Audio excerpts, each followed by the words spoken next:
place or mine? My place, Admiral Corbett. And you're going to drop me off. And try not to run us into the ocean, please. Now, surely you jest. I only had but one drink. Well, you're not driving like that.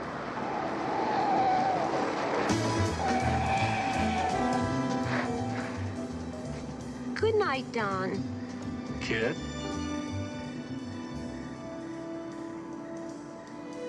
One little nightcap, huh? You'll never make it home. Coffee? All right, come on.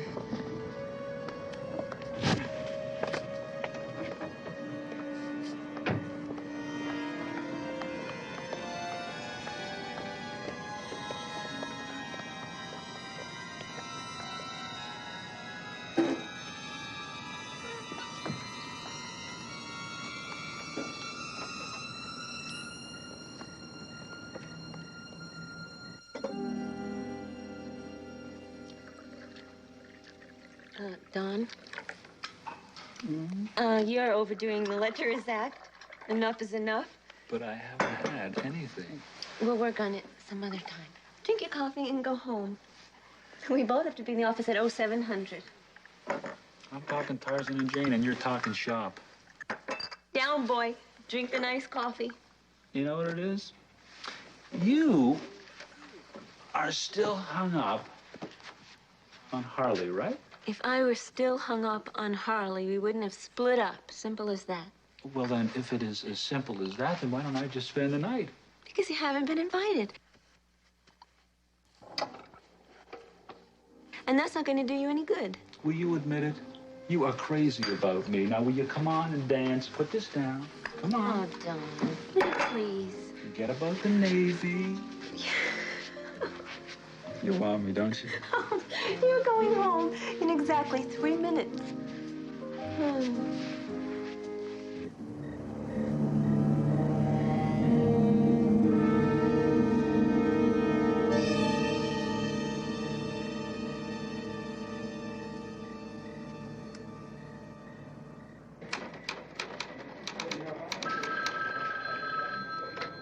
Security, Lieutenant Brownell. Take it easy. We'll be right there. Harris, let's go.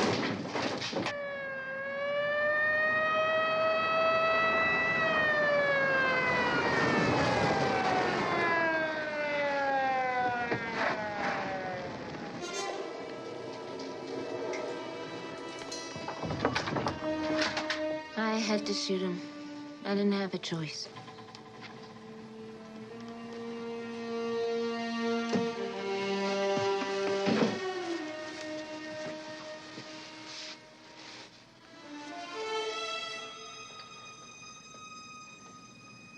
He's dead.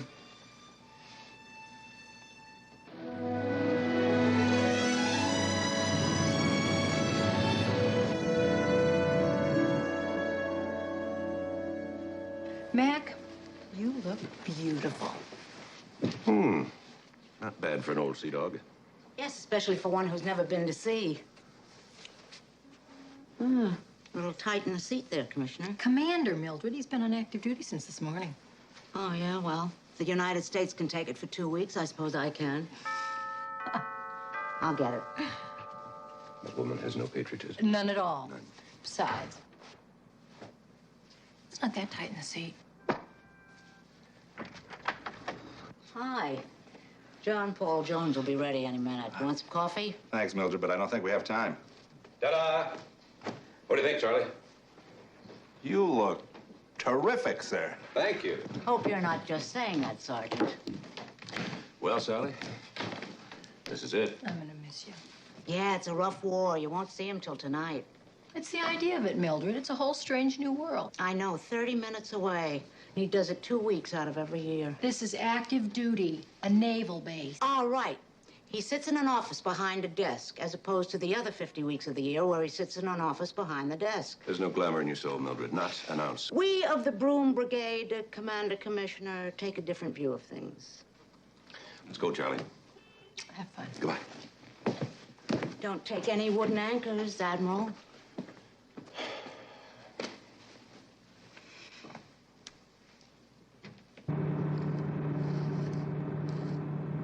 I hate to think how this stuff's gonna pile up while I'm gone. Well, why don't you do some moonlighting, sir? Drop by the office a couple of times a week.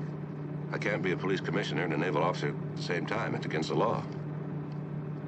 Well, then I guess it'll have to stay piled up till you get back. On the other hand, I don't see why we couldn't meet a couple times, have lunch.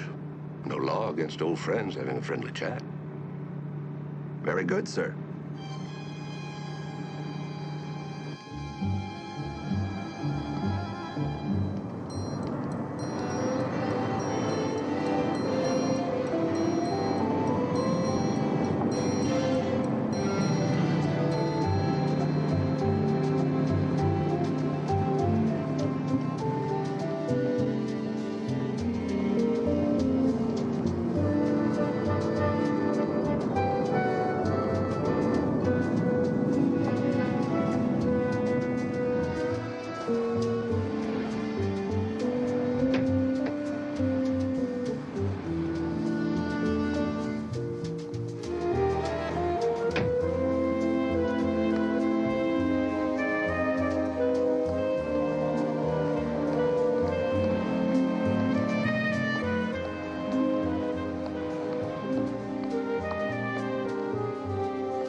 Commander McMillan, reporting in.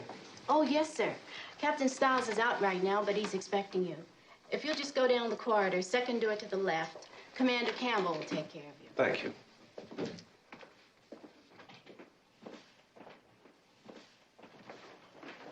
Commander McMillan. Yes. I'm Petty Officer Bell. I'm going to be assisting you for the next 2 weeks. Good morning. May I take your bags? Yes, thank you. How do you like your coffee, sir? Well, hot, strong, cream, sugar. Okay, fine. Commander Campbell. My name's McMillan. The well-known police commissioner, isn't it? Well, not for the next couple of weeks. This must be something like hard duty for you, Commissioner. Leaving your police empire behind. I'll survive. I take it you don't care much for police commissioners. Oh, I don't mind police commissioners.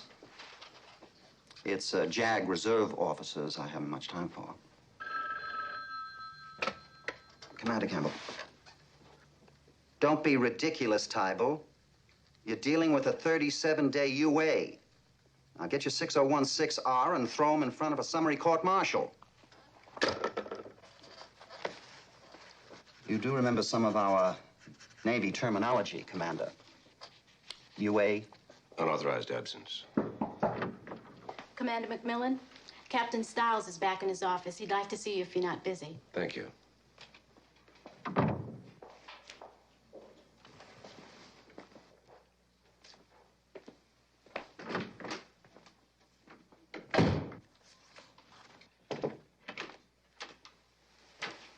Captain. Mac, damn good to see you. Has it been a whole year? I was thinking the same thing, Captain. It's good to see you. Sit down. Thank you. How are things on the outside? Well, there are more good guys than there are bad guys. We're hanging in there. Well, the same here. We get busy, we get quiet in waves. I guess it's probably tied into a full moon. Mac, these little tours of duty must be kind of dull. How would you like something challenging this time?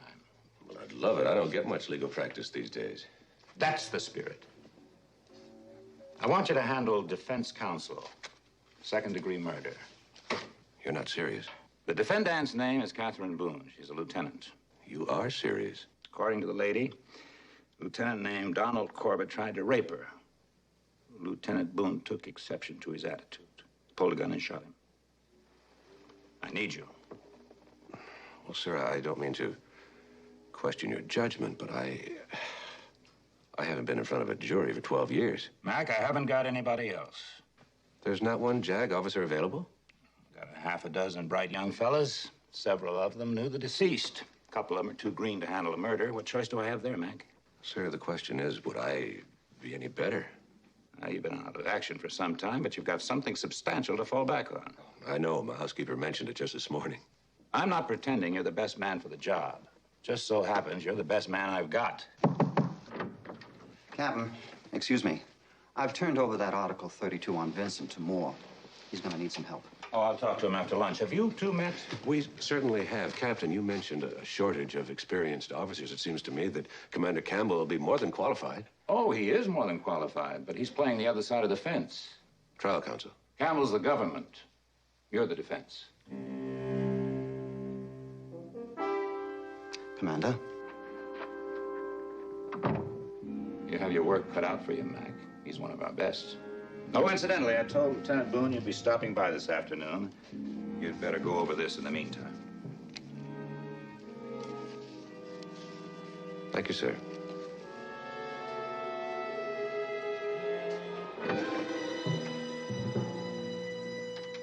He wouldn't go.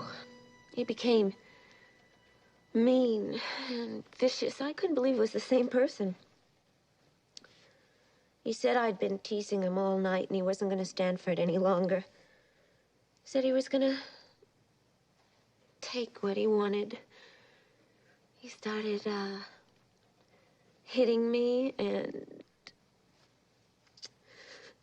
tearing at my clothes. Then he slammed me back against the desk and he said if I didn't cooperate, he was going to have to get rough with me. I don't remember how it happened, but I must have reached in the drawer because suddenly the gun was in my hand. I didn't want to shoot him. I just wanted to frighten him, but he kept coming toward me, and then the gun went off, and why did it happen, Commander? I didn't want it to happen. I mean, was that right? Did I have a choice? I don't think so. But that's what we'll have to convince the court. Now, let's see. You and Lieutenant Corbett worked in supply, became friends, but you didn't begin dating until a few weeks after your separation from your husband. Is that correct? Right. What was Lieutenant Corbett like? Oh, he was warm, outgoing, uninhibited. He had a way of saying provocative things, so they didn't really sound provocative. They sounded playful, good-humored. How did he act that night? Anything different? Not really. He was always terribly presumptuous, not terribly subtle. He kept saying, if we're going to wind up spending the night together, why put up a fuss? Well, how much of a fuss did you put up?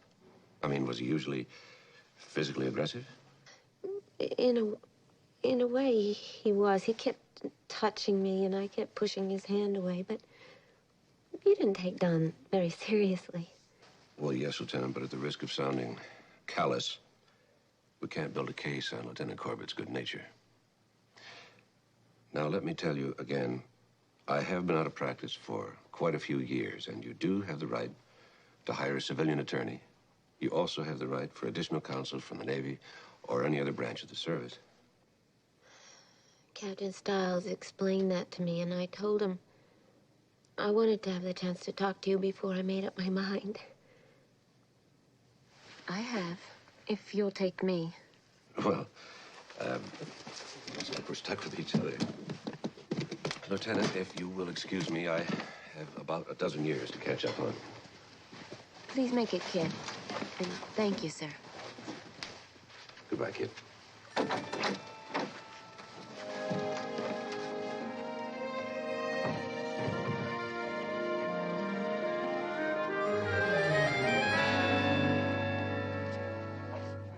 I can tell you. I'm apprehensive, rusty. Contrary to what people think, self-defense is not a license to kill. The law says that any potential victim must use reasonable force under the circumstances. That means that I'm going to have to prove that if she didn't kill him, she definitely would have been raped. That's going to be quite a fight. And my opponent, Mr. Campbell, is pretty sharp. Well, I think it's fabulous. Hmm? The whole thing, it's absolutely fabulous. It's the opportunity of a lifetime. Really? Mac, you're going to be a lawyer again. A practicing lawyer. How many nights did you toss and turn wondering whether you made the right decision in giving up law and becoming a police commissioner? Once, when I had a ptomaine attack after the policeman's ball. The purity of the law. You're going to be the happiest man on earth. I like being a police commissioner. Mac, you're going to be another Clarence Darrow. They're going to be flocking to you. You're going to be turning them away at the door. Sally, I stand a good chance of losing this case. Right now, I'd say the odds are 20-80. Oh, that's ridiculous. You're going to win on your closing speech alone, you know. I can see it all now. Another Emile Zola. Well, I better get back and start writing it. Why, aren't you coming home tonight? No way. I've got homework till dawn. How am I going to go to sleep without those cold feet on my back? Maybe Mildred could help you out. Great. Oh, tomorrow morning I want you to contact Sergeant Enright and show him his list of people. Jack Porter and Gina Davis. Who are they? Potential defense witnesses. Jack Porter in particular. Huh, he works with Naval Services, too. But he doesn't have a rank. He's a civilian. Gina Davis is his girlfriend. The four of them were together the night of the murder. And now they've disappeared? Well, they're away on a camping trip for 3 weeks. I don't know where. Just give that to Enright. He'll know what to do. All right. You ready? Mm-hmm.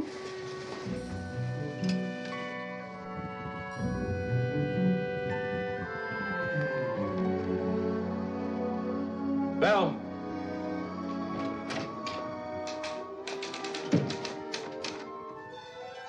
Thank you. Is that strong enough, sir? At this stage, turpentine wouldn't be strong enough. You don't need coffee, sir. You need some sleep. What I need is an insight on Lieutenant Donald Corbett. How does the all-American boy end up trying to rape somebody? I'd like to talk to you, Commander. If you need me, sir, I'll be outside. Well, you've got quite a mess on your hands. Why go through with it? What's on your mind? Well, let's face it, Commander. You've got a weak case. The lady invited seduction. So where's the self-defense? That's propaganda.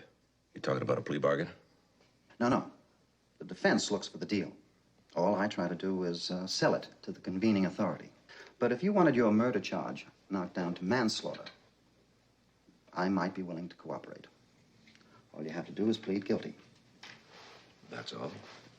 Lady gets 5 years and a dismissal. And you're off the hook.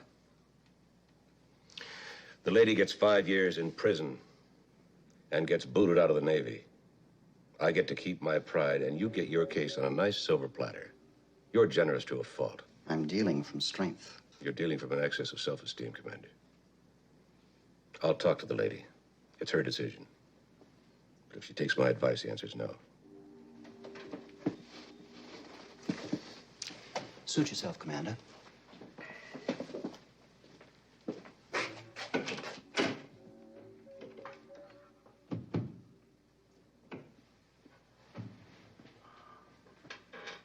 If you ask my advice, the answer's no. I don't know. Maybe I should. Sure, if you set out to murder him. But you didn't. It was self-defense. I guess I'm just panicking. You're just reacting to Campbell's scare tactics. It's cheap intimidation. Don't. Look, kid, I know it isn't going to be easy, but we are going to prove that Corbett attacked you without provocation and placed your life in jeopardy, okay? That must be Harley again, Commander. Would you mind?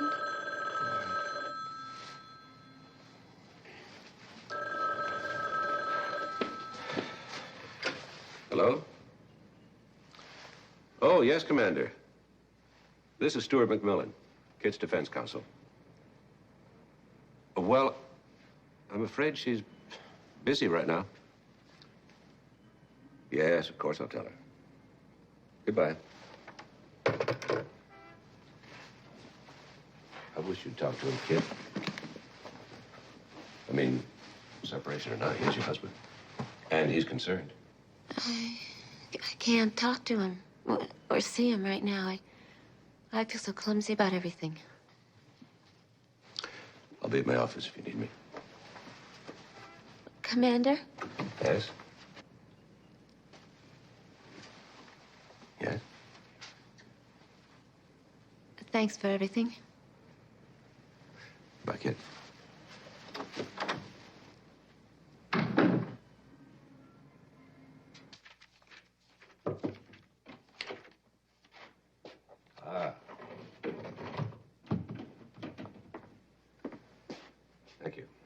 I just tried again, sir. Still nobody's home. That's a hot one. I go to court in a couple of hours. My wife's missing, not to mention my housekeeper. Maybe they just went out shopping, something like that. Mrs. McMillan, for one, does not rise with the dawn bell. Commander McMillan's office. Got it, thank you. Time's confirmed, sir. Court convenes at 10:00.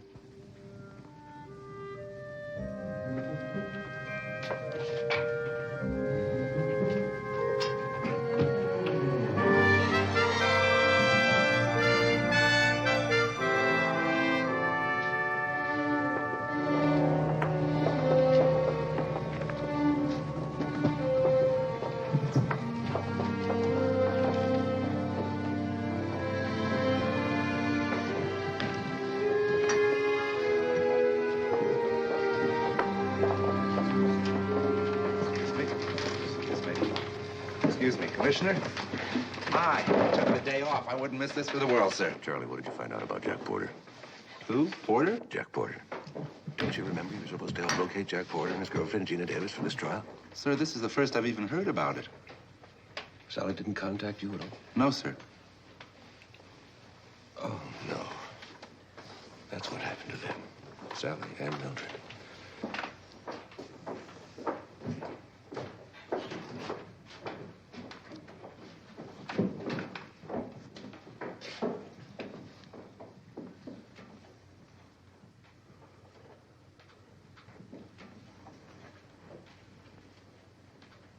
All rise.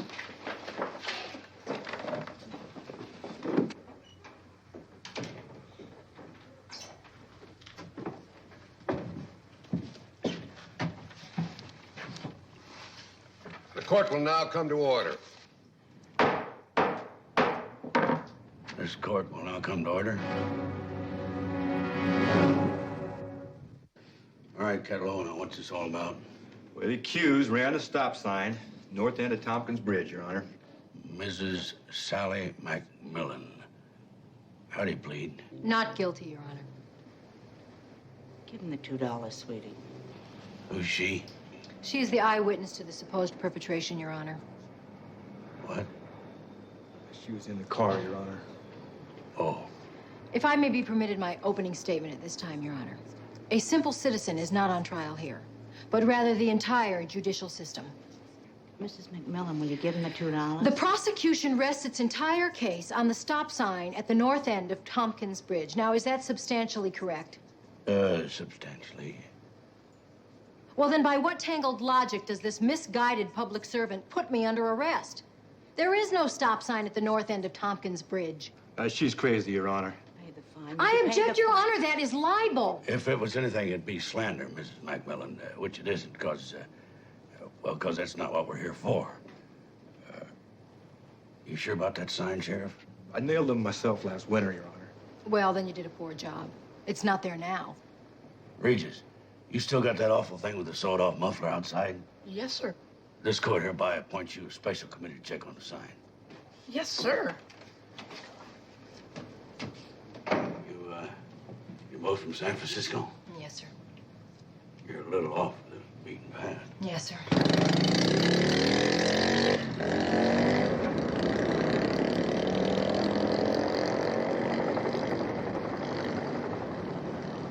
Vacationing? No, Your Honor, actually, we're looking for someone. Maybe you might be able to help us. It's a Mr. Jack Porter. He's, traveling with a friend, Your Honor, if you know what I mean. Gina Davis. I thought they were married. You know them? Maybe you could help us find them. It's really important. Well, sure. I mean, he was riding with the grocery store. I believe that's his Jeep out there. As a matter of fact, they're coming there right now. Your Honor, do you think I could talk with him for a moment? I suppose so. Mr. Porter? Jack Porter? Yeah. Do you think I could talk with you for a moment? Okay. Hi, my name is Sally McMillan. I've been looking all over for you two. Do you know about Don Corbett? Corbett, yeah. What about him? He's dead.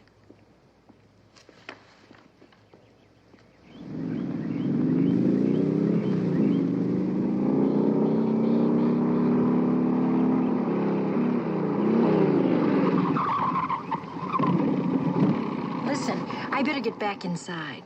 All right, we'll leave for San Francisco in the morning. Tell your husband we'll be happy to cooperate. I know he'll appreciate it. Thank you.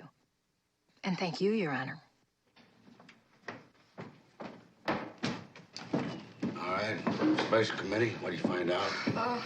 Like the lady said, Your Honor, the sheriff should have used bigger nails. Who'd you get that? I found it down by the riverbank, Sheriff. It looks like it fell off the post at the end of the bridge. I'll take that. Case dismissed. Let's get out of here before we end up on the rock pile.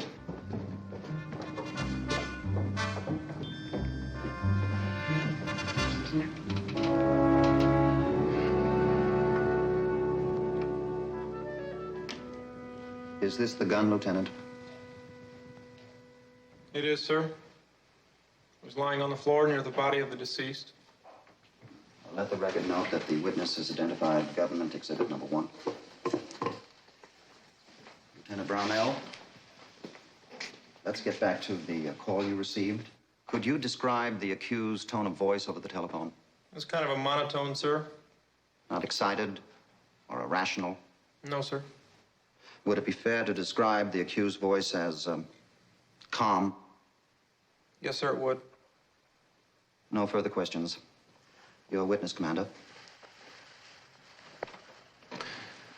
Lieutenant Brownell, after entering Lieutenant Boone's house that night, did you speak to her? Yes, sir, I did. Could you describe her tone of voice then? That was about how she looked, sir. Kind of dazed. Would you call it a monotone? Yes, sir, I believe you could. Did she slur any of her words? No, sir. Could you describe her voice as calm? Yes, sir, I believe you could. The same calm and rational voice you heard over the telephone? Yes, sir. And yet you describe her voice and her appearance when you spoke to her in person as dazed. Is that correct? Yes, sir. Then, in your opinion, her voice was dazed when she called you in the security office. Is that correct? I guess so, sir. Thank you, Lieutenant. That's all. Hey, beautiful. How was that for neat lawyering? Oh, excuse me, miss. When I said beautiful, I didn't mean that you were beautiful. I meant that he... not that you're not.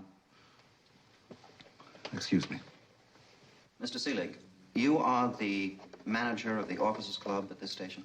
Yes, sir, I am. You were working at the club on the night of Lieutenant Corbett's death? I was. Did you see Lieutenant Corbett and Lieutenant Boone at the club that evening? Yes, sir, they were there. How did they act toward each other, Mr. Seelig? Casual? Indifferent? Anything but. I mean, the way they were dancing together, real close. For my money, it was kind of embarrassing. What else about Lieutenant Boone and Lieutenant Corbett attracted your attention, Mr. Seelig? Well, at one point, they moved off the dance floor into this kind of dark area, and they kissed. A fraternal kiss? No, sir, anything but. Me, I'd call it an X-rated kiss. A passionate kiss? Yes, sir. Now, Mr. Seelig, wasn't it possible that Lieutenant Corbett forced Lieutenant Boone off the dance floor? Forced his attentions on her? No, sir. From what I could see, the lady was giving as good as she got. And did they go beyond the kiss? Well, no, sir, not right there, but for my money, a kiss like that in public means all the way in private. Objection, Your Honor. Sustained. The witness will confine himself to answering the questions. Your witness, Commander. Mr. Seelig, are you married? Yes, sir. And prior to your marriage, I presume you courted more than one young lady? Yes, sir. Did you ever kiss any of these young ladies? Yes, sir. Passionately? Yes, sir. X-rated? Well, yes, sir, I guess so. And did you have affairs with every one of these X-rated young ladies? Objection, Your Honor. Irrelevant. The witness's premarital sexual prowess has no bearing on this case. Your Honor, the witness has inferred that the accused's participation in a kiss constituted an invitation for seduction. I'd like to prove it otherwise. Objection overruled. Mr. Seelig? Did you have affairs with all these young women?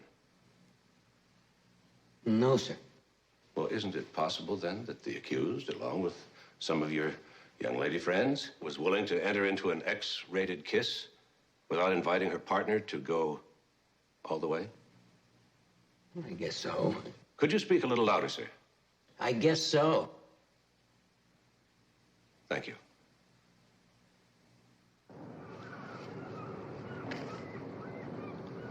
You're not eating your sandwich, sir. Well, I'm not very hungry. Because of the trial? Sir, you're doing so very well. I think you're fantastic.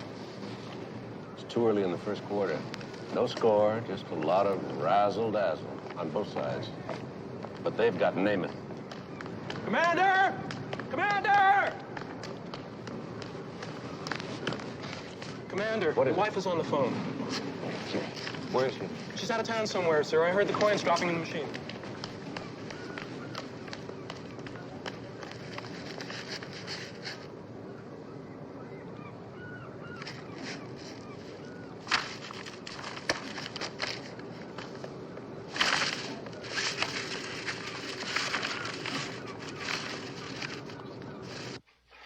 Sally, where are you? Mac, I've got the most terrific news for you. Is Mildred with you? Of course. Are you all right? We're fine. I told you to send Enright out to look for Porter. That's the good news. We found Jack Porter and Gina Davis. They said they're going to head back down there tomorrow. Ah. And the bad news? Bad news? The bad news. Well, I mean, if you could call a transmission bad news. How bad? Oh, not really that bad. The station manager says he ought to be able to have it fixed up good as new. And not really that much either. How much? $275. How long? Well, he says it shouldn't take more than a couple of days. Where are you? Well, we decided to take the back road. We're in the cutest little town about an hour north of San Francisco. The only trouble is that the bus doesn't leave out of here till tomorrow morning. All right, give me the details. I'll see if I can find somebody to pick you up. Captain Emerson, you had dinner at the officers' club on the night of Lieutenant Corbett's death. Is that correct? It is. Lieutenant Boone and the deceased, Lieutenant Corbett, were at a nearby table with another couple. Is that correct? It is. Sir, would you describe Lieutenant Boone's behavior that evening? Indiscreet would be a kind word. In your opinion, then, would you say that Lieutenant Boone exhibited a loose pattern of behavior? I would. Her conduct was unbecoming a naval officer. Thank you, Captain. No further questions. Captain Emerson, you condemned Lieutenant Boone's behavior that night, yet you failed to mention Lieutenant Corbett. Now, doesn't it still take two to tango? A man responds to a woman's signals, Commander. You mean it couldn't be the other way around? A naval officer would not behave that way in public unless he was incited, Commander. Sir, Lieutenant Boone is a Navy officer. But she's a woman.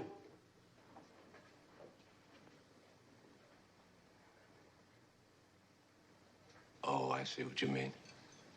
She couldn't help being a woman first and an officer second. You want to say it that way? Yes. Thank you, sir. Is that it? Oh, yes, that's it. Friendly? They were a lot more than friendly. See, I waited on their table at the club, so I kind of had a front row seat. Would you say that Lieutenant Boone and Lieutenant Corbett were openly affectionate? Like a couple of puppies.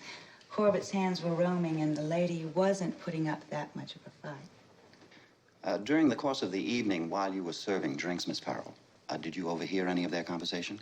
Yes, I did. What did you overhear, Miss Farrell? Well, at one point, I heard Lieutenant Corbett lean over and say, let's get out of here and go get a room and lock ourselves up for a couple of days. Did you hear Lieutenant Boone's reaction? I sure did. She said, why waste the money, Don? Why don't you just move into my place? Thank you, Miss Farrell. Your witness, Commander.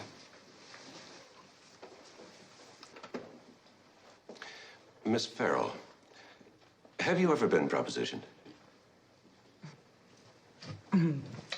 Once or twice. Outrageously? Well, I'm not quite sure what kind of proposition you're talking about. Oh, the kind of proposition you don't take seriously. For example, somebody comes into the club and suggests you could run away with him to the South Seas. You know he's married, he's joking. That kind of outrageous proposition. Sound familiar? It sure does. Are you insulted? No, I'm not insulted. Annoyed? No. But you do put them in their place. Oh, it's not a question of putting them in their place. I mean, not if they're not serious to begin with. So you go along with the joke. Someone says, hey, Terry, let's run away to a South Sea island. You answer, sure, when do we leave? Sound familiar? It sure does. Friendly sarcasm. Yeah.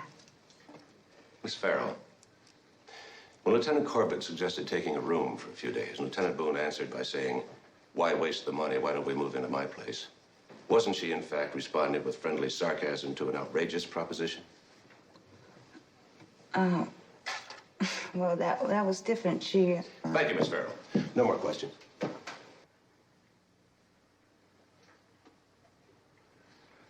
You may step down, Miss Farrell.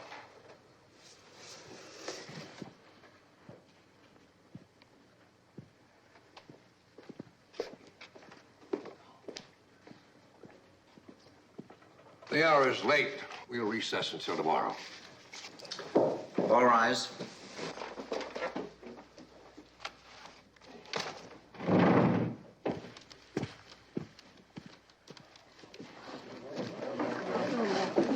See you in the morning, kid. I saw the last few minutes, sir. You were really good. I think you got him worried.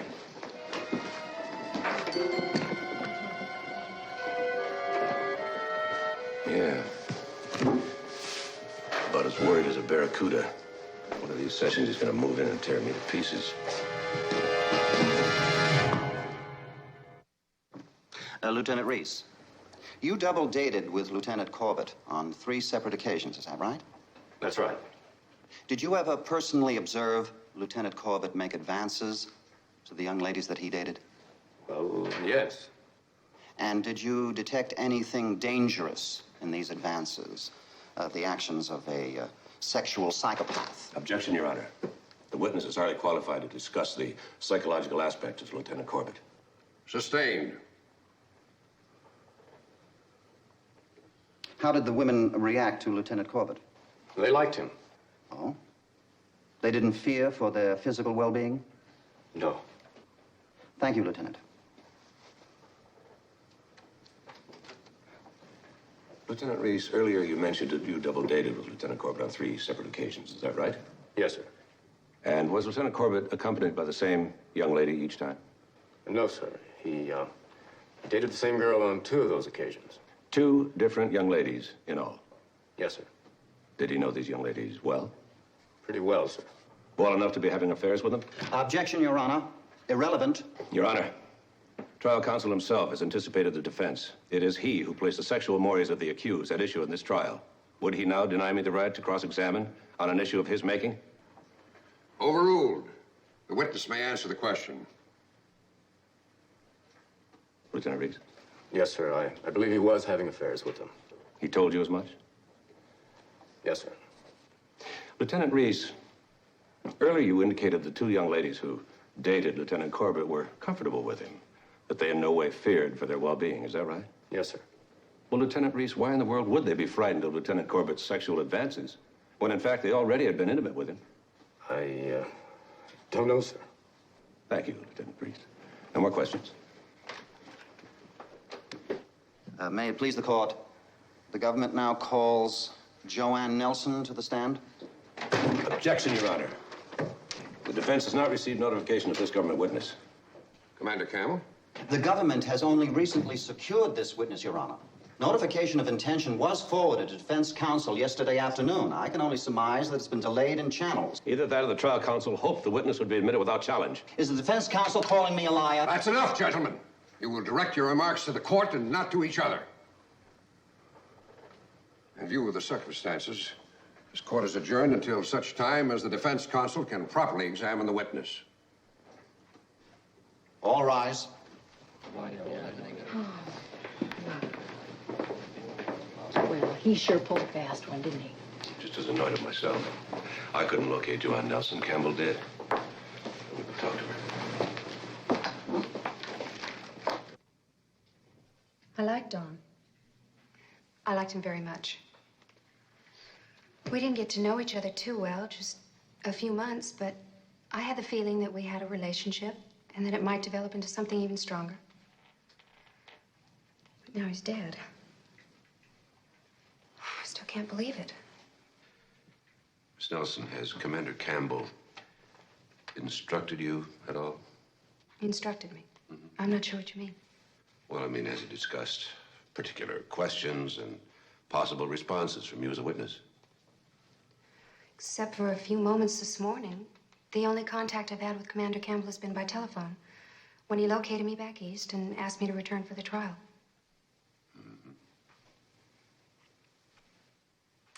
Well, thank you, Miss Nelson. Well, then, you dated Lieutenant Corbett half a dozen times or more. Isn't that right, Miss Nelson? Yes, that's right. What did you do on these dates, Miss Nelson? Well, we went to the movies once or twice. We had dinner out, that sort of thing. Did you and Lieutenant Corbett have an affectionate relationship? Well, I suppose we were normally affectionate for the amount of time we knew each other. Held hands, Yes, kissed, yes, embraced, caressed each other from time to time. yes. Was Lieutenant Corbett an aggressive companion, Miss Nelson? Well, yes, but not in a serious way. Could you explain that? Well, Don, Lieutenant Corbett, was the sort of person who was familiar with people right from the start. I suppose the things he said and did might have been a little, well, unsettling coming from somebody else, but coming from Don, you accepted them. And Lieutenant Corbett, being Lieutenant Corbett, I suppose he made more than one proposition the very first night you met. Yes, sir, he did. Did you accept them, Miss Nelson? No. You didn't encourage him at all? No. Didn't you and Lieutenant Corbett have an affair, Miss Nelson? No, we did not. Why not? Because I didn't want to. You refused his advances? Yes, that's correct. Are you trying to say that he never once managed to maneuver you into a compromising situation? No. Miss Nelson, are you trying to tell this court that the same man who propositioned you countless times over half a dozen different evenings never once succeeded in forcing himself upon you? No! Well, thank you, Miss Nelson. Your witness, Commander.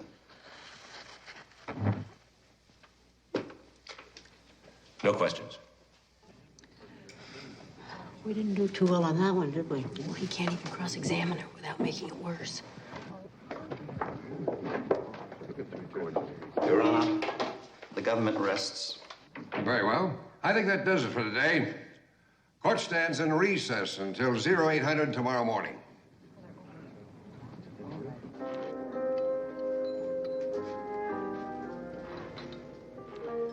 The Fresh Fish and Pizza restaurant?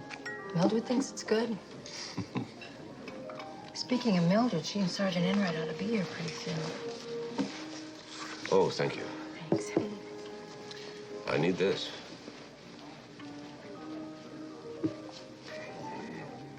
You look so down. I took a beating today. I know. Joanne Nelson. Campbell used her like a booby trap. I saw it coming. Oh, well, that was today. Tomorrow you start your defense. You're gonna run over him like a tank. Some tank. How do I prove self-defense? I seem to recall something about reasonable doubt. They're the ones that have to prove murder. Thank you, loyal cheering section. I really must go. I'll grab a couple of sandwiches on the way. Mac.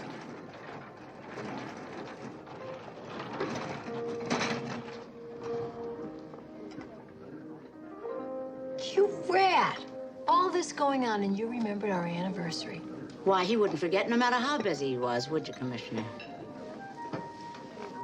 That's great. Sit. I'll take that. I really have to be going. I'll grab Commissioner, a I slice. think you better sit until this little celebration has run its course. Excuse me. Oh. Commander Boone, you and your wife were married for 5 years prior to your separation. Is that correct? That's correct. Would you describe your wife as a fun-loving person? Like to go out at night, dining, dancing, parties? Just the opposite. Kit liked her home. She liked to be home. Would she be inclined to drink a lot? Seldom drank at all. Had to be an occasion for Kit to take more than 1 or 2 drinks. Could you describe your wife's character as exemplary? Without hesitation. What was her general reputation in the community? I don't know anyone who had a bad word to say about Kit. She was and is an honest, decent person. Thank you, Commander Boone. Your witness, Commander. Commander, you and your wife have been separated for the past 2 months, is that correct? That's correct. What was the cause for the separation, sir? Objection, Your Honor. The trial counsel's question exceeds the scope of direct examination. Overruled. Why did you and your wife separate, Commander? We weren't getting along. Can you be more specific? She wanted to work to stay in the Navy. I wanted her at home. Was this a conflict of recent development, Commander? No. We discussed it from the time we were first married. Mm-hmm. You work at the supply center, do you not? I do. As does your wife. Yes. Lieutenant Corbett was also assigned to supply. Yes. Is it true that your wife and Lieutenant Corbett worked rather closely together? I believe so. The chronology of the situation strikes me as interesting, Commander. For something like 5 years, you and your wife stay together, despite a conflict of interests over whether she should or should not resign from the Navy. Then 3 months ago, Lieutenant Corbett arrives at this station and is assigned to supply, where his work brings him in close contact with your wife. And then, 2 months ago, you and your wife decide to separate. Isn't it true that the developing relationship between your wife and Lieutenant Corbett contributed to that situation and separation? That is a lie. Is it not true, Commander Boone, that your wife had already made a romantic relationship with Lieutenant Corbett weeks before she killed him? No!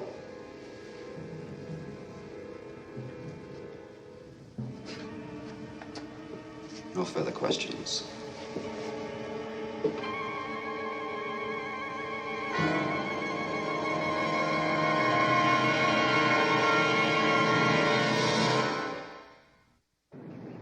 Yes, sir. I've known Kit Boone for quite some time. And she was different that night. Now, by that I mean, Kit is a very private person. She works on dignity. And it must have been something very special to make her act that way. You mean something upsetting? Yes, sir, I think so. Would you have any idea what that might be? Yes, sir, I think I do. I believe she was upset over her separation from Commander Boone. But they'd already been separated for several months. Why would she pick this particular evening to be upset? Well, I think it just finally caught up to her. Those were very rough months on Kit. After leaving the officers' club that evening, Lieutenant Boone and Lieutenant Corbett accompanied you and Miss Davis to your home. Is that correct? Yes.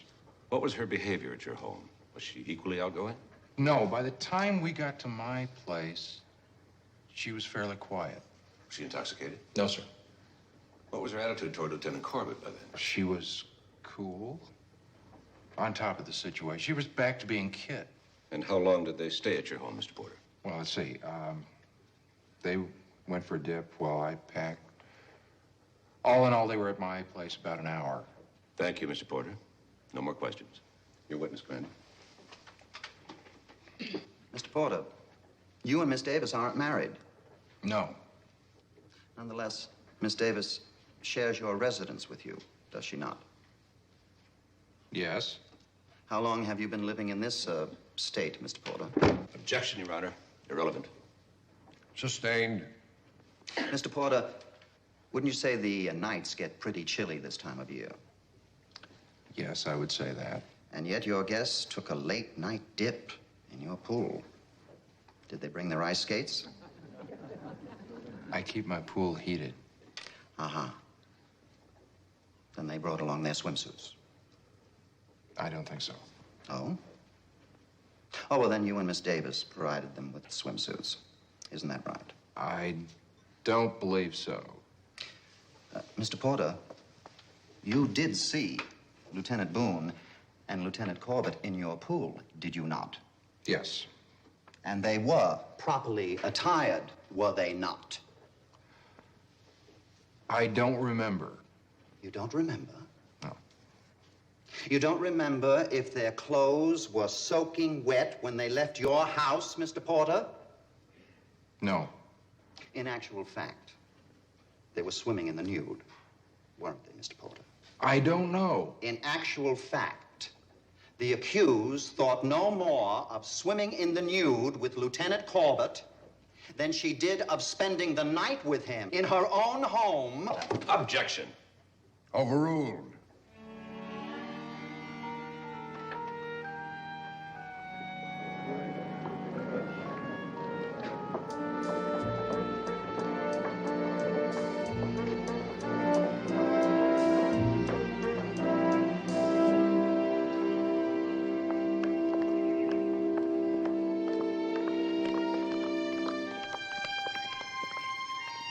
Kid!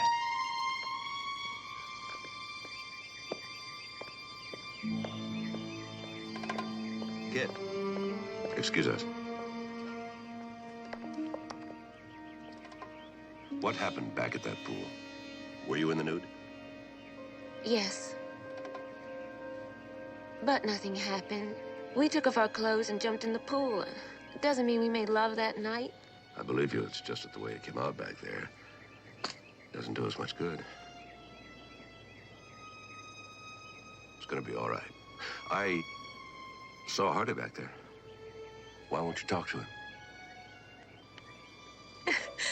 I don't know. I guess I'm just not ready. Still in love with him, aren't you?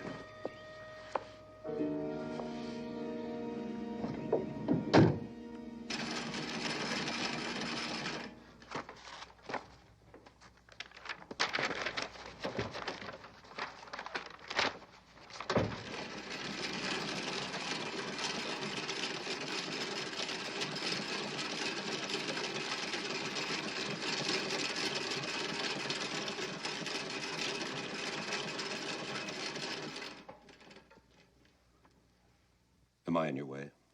Boy, this is better than a porno movie. What do you think of Kid Boone? Oh, she's a lovely girl, except for that one little blight on her record. Murder. You're not much help. Kit Boone wouldn't hurt a fly unless provoked by an extreme case of aggravated assault. That's absolutely right. The defendant exercised nothing more than reasonable and prudent force in protecting herself against the infliction of grievous bodily harm. Very good. You two may take over. I'm going to take a shower. Mildred, what are you making for breakfast? Bacon and eggs. Ah, that's what I smell.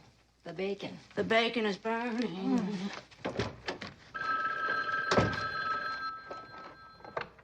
Hello? No, I'm sorry, I can't come to the phone. He just got in the shower. Maybe I can help you. What? Hold on a second. Okay.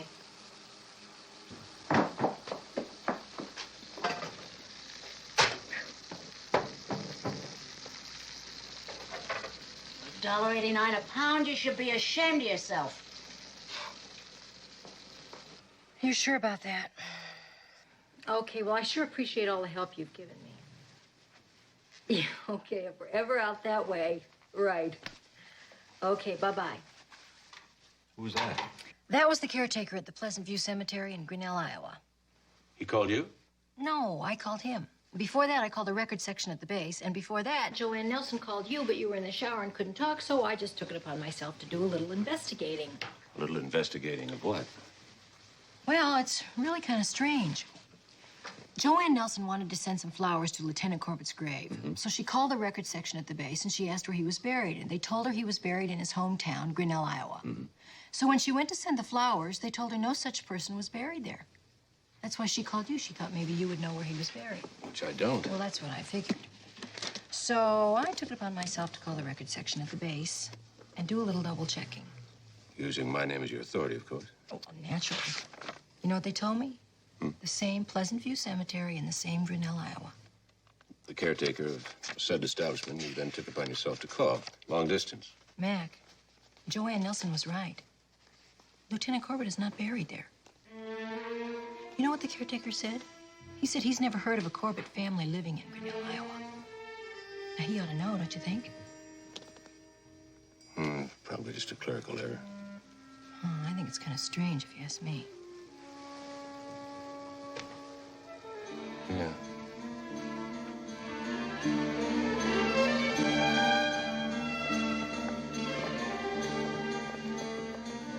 Sorry, Commander. Can't do a thing for you without some kind of authorization. The shipment of a body is not exactly a military secret. Now, what's the problem? I just can't release that information without an okay from the senior medical officer, sir. Who's away for the weekend? Sorry, sir. I don't know if he's a fanatic for regulations or he's hiding something. It doesn't matter because I've got it. What? I've got the information you were looking for. Huh? Lieutenant Corbett's body was shipped to a federal cemetery in Langston, sir. Well, I just peeked at a few clipboards, that's all. Pretty sneaky.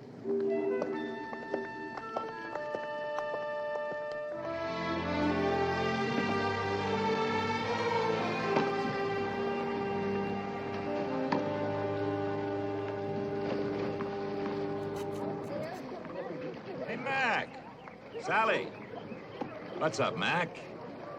I don't know how I got involved in all this, sir, but I seem to be looking for a body. Do you happen to know where Lieutenant Corbett is buried? Some small town in Iowa, isn't it? According to his records, yes, sir. He's not buried there. Well, it's probably some paperwork foul up. I'm sorry I can't help you. Good to see you, Sally. Take it easy, Mac.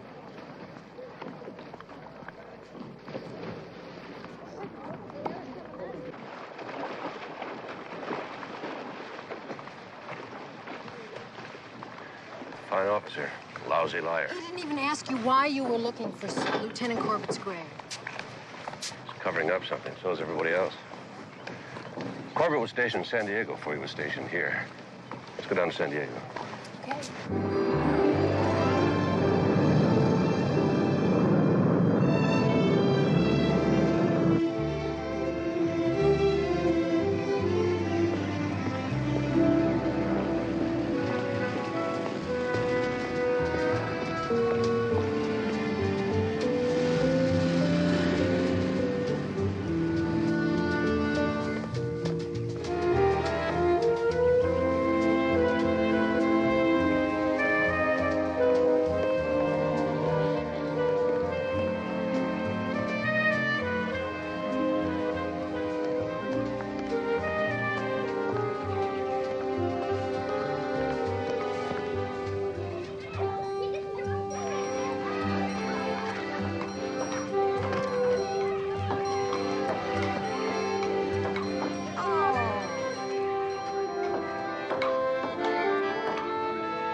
Oh, shoot. Excuse me. What'd you find out?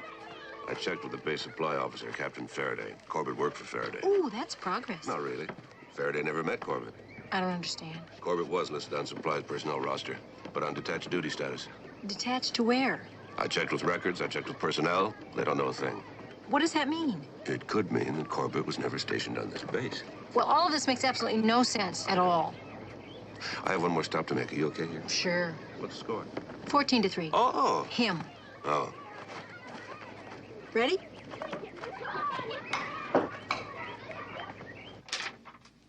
Here it is, sir. Lieutenant Donald Corbett, 1516 July. Listed as a transient. Do you remember it all? Sorry, sir, I wasn't even working here last July. Thank you.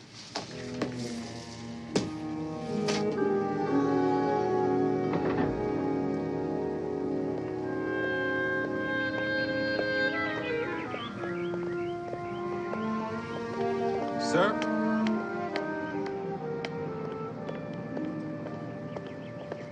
Major Antonio. How do you do? Hi.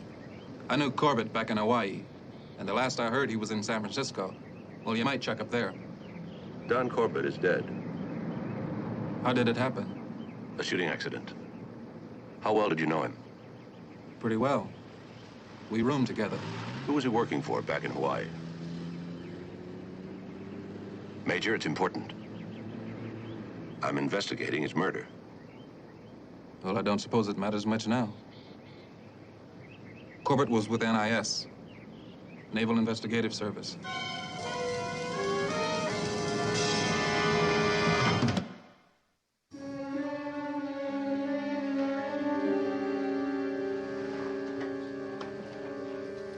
May I have a word with you, sir? Oh, Mac, I want you to meet George Pauling. George, this is Commander McMillan. How do you do? How are you? Sir, if you have a minute. Sit down, Mac. As a matter of fact, George and I were just talking about you. I think you might like to hear what I have to say. George can hear anything you have to say. Very well.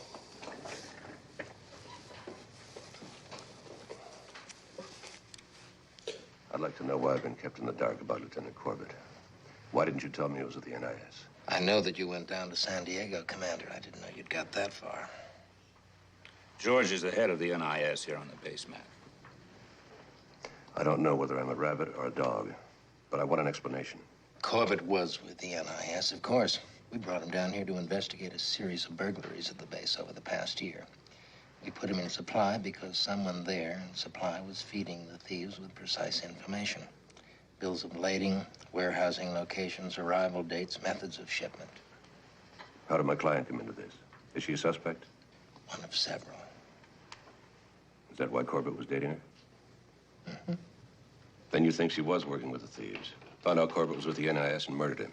That's what it looks like, Commander. But you're not sure? Corbett contacted me a couple of days before he was killed. He said that he was zeroing in on the informer. I have to assume that he was talking about Lieutenant Boone. Then, gentlemen, you got nothing. Unless Lieutenant Boone loses the case. Then what you'll have is somebody to squeeze.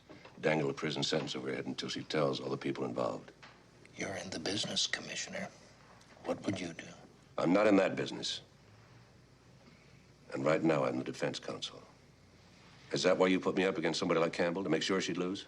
Come on, Mac. The situation is all fouled up, but there's no conspiracy involved. Is there another name for it? I want to make one thing straight, Mac. Before you came on the scene, I made the usual option for Campbell. Government or defense. He chose trial counsel because he always chooses TC. And if you're pushing conspiracy, just chew on the fact that Campbell doesn't know what you know about Corbett. I'm sorry. Sustained. Oh, everything's all messed up around here, Mac. NIS thinks she killed him because she was involved in the burglaries. There's also the possibility that she knew nothing of the burglaries and that she indeed killed him in self-defense. Now, how do I defend her? Go straight down the line with her, Mac. Play it like this meeting here never took place. It's the only way. Let me repeat that, Commander. As far as government security is concerned, this meeting never took place. We are not supposed to mangle justice. We're supposed to preserve it. You two have your jobs. I have mine. And right now, I'm going to defend my client if I have to repeat every word from this meeting.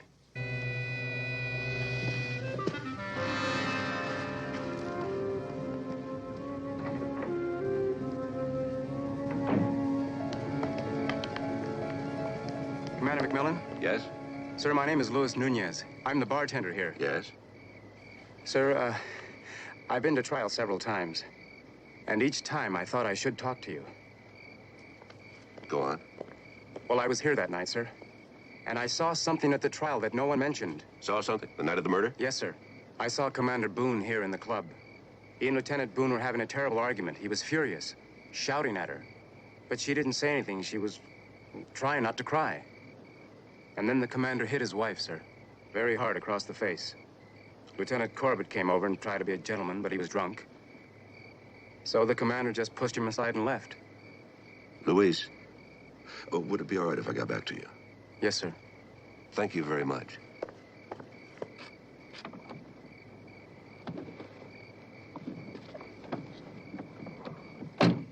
Well, did you find Captain Stiles? I certainly did. What'd you say about Corbett being involved with Navy intelligence? He affirmed it. And there's a lot more. Mac, for the first time in my life, I am more tired than I am curious. You can just tell me about it in the morning. Home, James. Sally. No. Just one more stop, I promise. No. Then I'll tell you about the argument. What argument? There wasn't any argument. You must be mistaken. Oh, kid, somebody saw the two of you. Saw Harley haul off and smack you in the mouth. It's too complex. Go ahead. No, you don't know. You don't understand. It's too complicated. It's too difficult. Oh, well. I knew I'd have to tell you sooner or later, though. Tell me what? I lied to you. I lied to everybody. It didn't happen the way you think. After Don and I got back to the house that night, he did make a few passes, but he didn't attack me. Even if it was in his nature, he was too tired. He said he'd only had one drink, but it must have hit him pretty hard. He fell asleep on the sofa. I tried to awaken him, but it was useless. There wasn't anything else to do, so I went into my bedroom, got into my nightgown, and went to sleep. It must have been an hour or so later. I was fast asleep, and then there was a noise, like a car backfiring. When I went into the living room, Don was on the floor. He'd been shot, and a man was running out the front door. A man in a uniform, a Navy officer. It was Harley.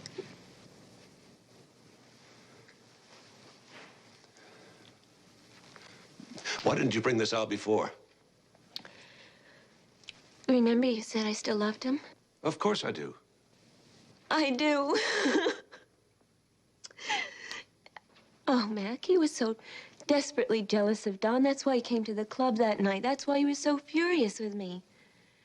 Don't you see, in a way, I am responsible for Don Corbett's death.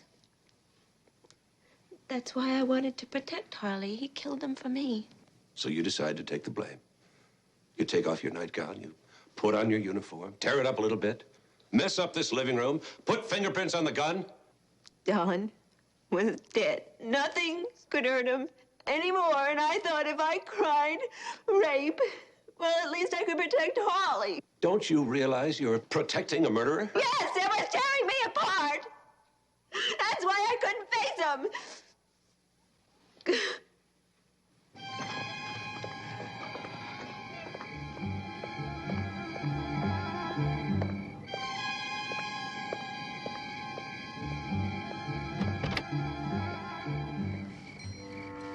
Sally, I know how tired you are, but I've got to make one.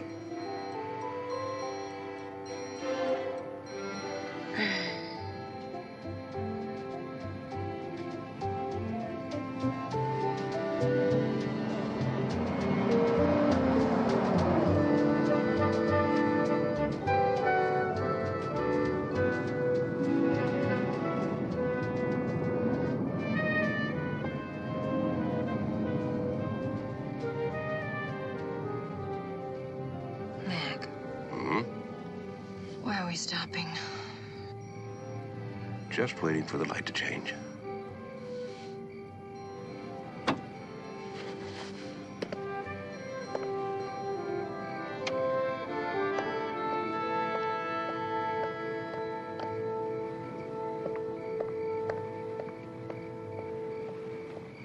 Saw Kid. Said all the wrong things. Acted about as stupidly as a jealous husband could act. Thank you. I slapped her. I'm less proud of that than anything that's ever happened between us. So, I don't blame her if she doesn't want to see me anymore, if that answers your question. Kid says there's a lot more to it than that. A lot more.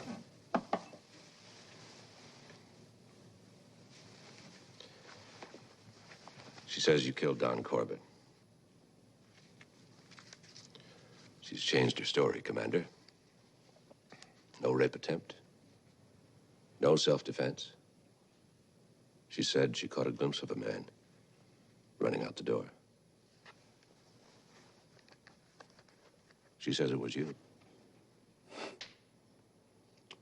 That is incredible. Why would she say something like that? I thought you might know. I don't know. The whole thing is an insane lie. Why would she say something like that? Why would she do that? Does she hate me that much? According to Kit, it's the other way around. Took the blame to protect you. Until now, suddenly she's stopped protecting me. Is that right? She claims she can't live with it any longer. No, it's got to be the trial. She must figure she doesn't have a chance. Came up with this wild story. Maybe. Now, none of this makes any sense. Kit, pulling the trigger on that thing, killing another human being. She hated that gun. Wouldn't even let me put bullets in it.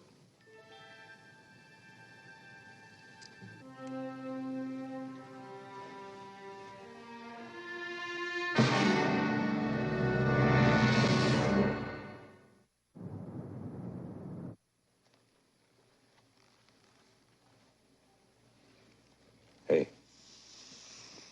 Oh, Mac, I've got to get some sleep. Sleep? You've been asleep for 10 hours. That all? What are you doing here? You're supposed to be at court. I worked out a continuance until tomorrow morning. So I want you to close those little eyes and get some rest. I'll be gone all day. Mildred will be gone all day, and the house will be nice and quiet. What's Mildred doing?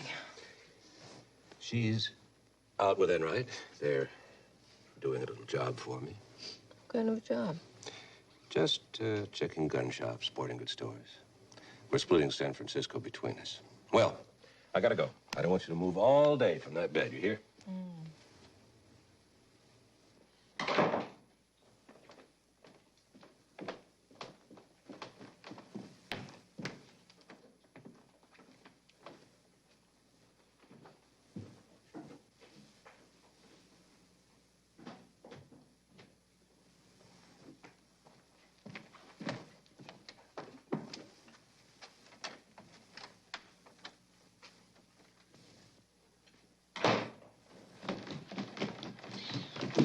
What kept you?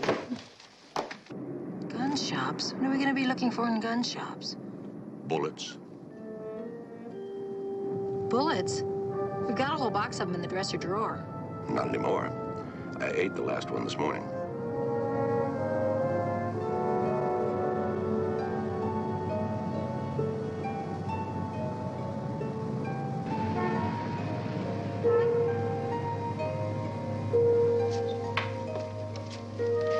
Hi.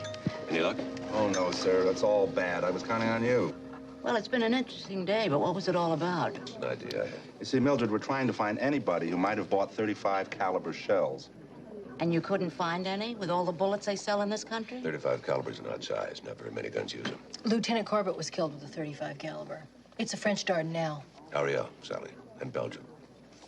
Well, the day wasn't a total loss. I saved $500 not buying everything I tried on. That basis, Sally had an even better day. Yeah, Denison's must be great. They're twice as large as anybody else. I don't know. We didn't go to Denison's. Oh. Did you cover Denison's? I thought it was on your list. Not here. Not here either. See you back at the house. Have you got any money? Not a dime.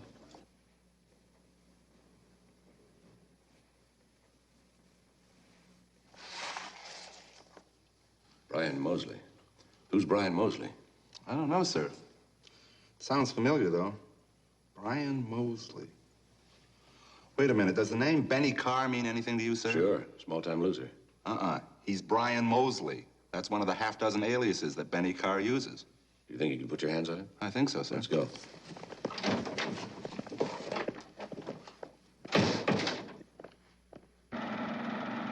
Hey, come on, come on. I don't know what you're talking about. I'm not just talking about a parole violation, Benny. You come on, Benny. One of those bullets killed somebody. Hey, what are you trying to pull? I never used a piece of my life. If you didn't do it, then you better start talking. All right. I bought these 35 calibers. Some guy I never seen before gave me $50 to pick them up. So he made me an easy 50.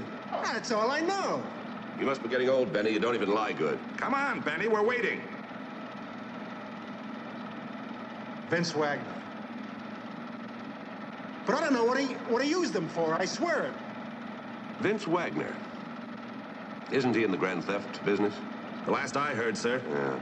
I got a hunch he's pretty busy these days. What about it, Benny? How would I know? I told you. He's been knocking off the Navy at Treasure Island, isn't that right? Sure, you know all about it. Look at the look on his face. I bet you've been in on some of those jobs. Hey, give me a break, will you? Something for something. What do you say? Go on. Maybe I've been in on one job. I swear it. One job. Something for something, Benny. Wagner's gonna pull off another one. Tonight.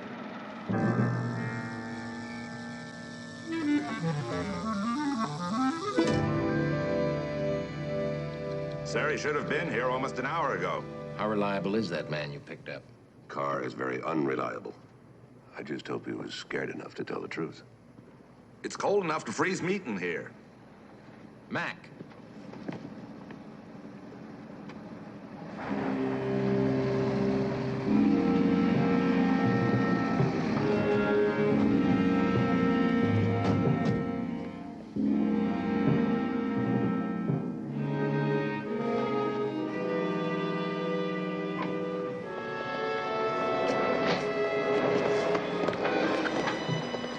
Boxes there. All right, police, drop your guns. You're covered.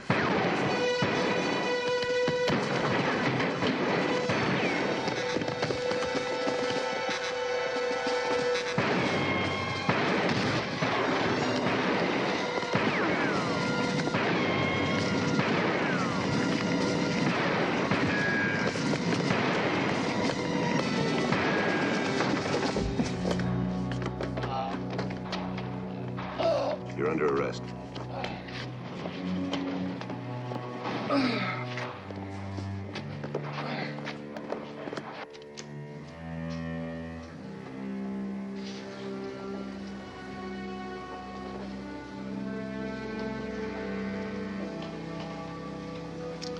Ten more minutes and the old man's gonna blow his top. Think he's up to something? McMillan? I think he got smart. Took off for Alaska. Your Honor, I'm Sally McMillan, and my husband asked me to tell you that he'll be arriving shortly, and he regrets any inconvenience to the court. Would it be presumptuous to ask where Commander McMillan is right now? No, Your Honor, it wouldn't be presumptuous. It's just that it might be a little bit embarrassing. He's in the men's room putting on his uniform.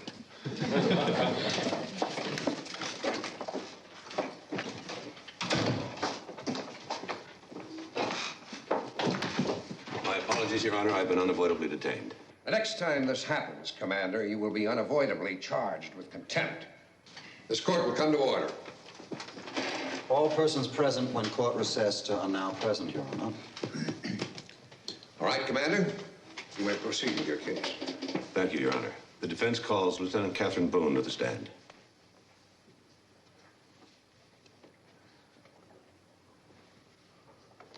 You said I wasn't going to have to testify. Trust me.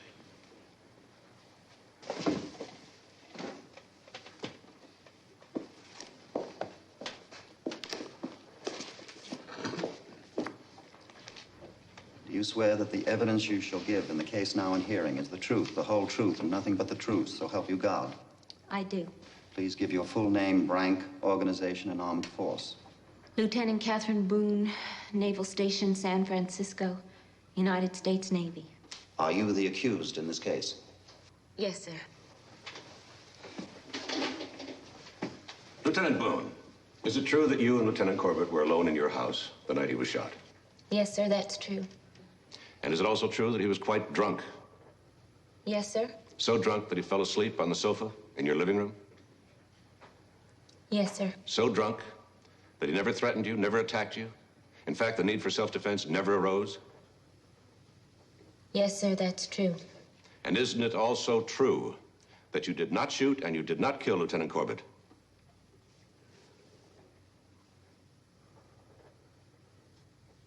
Yes, sir, that's true. What's he trying to pull? I don't know. I think I'll just let him hang himself. What was that all about? I don't know. I'm sure Mac knows what he's doing. He does? Commander McMillan, are you aware that your new line serves to undercut the case you've got for the defense? Yes, Your Honor, I am. However, let me assure the court that this new line of questioning is dictated by newly found evidence and not due to the incompetence of the defense. Very well. Your witness, Commander. Now, let me see if I've got this straight, Lieutenant. You are now saying that Lieutenant Corbett did not attack you on the evening in question? Yes, sir.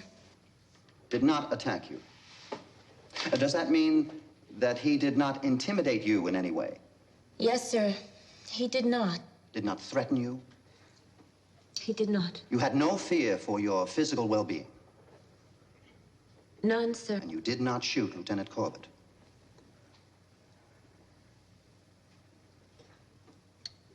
I did not shoot him, sir. Then if you did shoot Lieutenant Corbett, it was not because you were defending yourself. Is that correct? If I had shot Lieutenant Corbett, it might have been because I was defending myself. But I did not shoot him.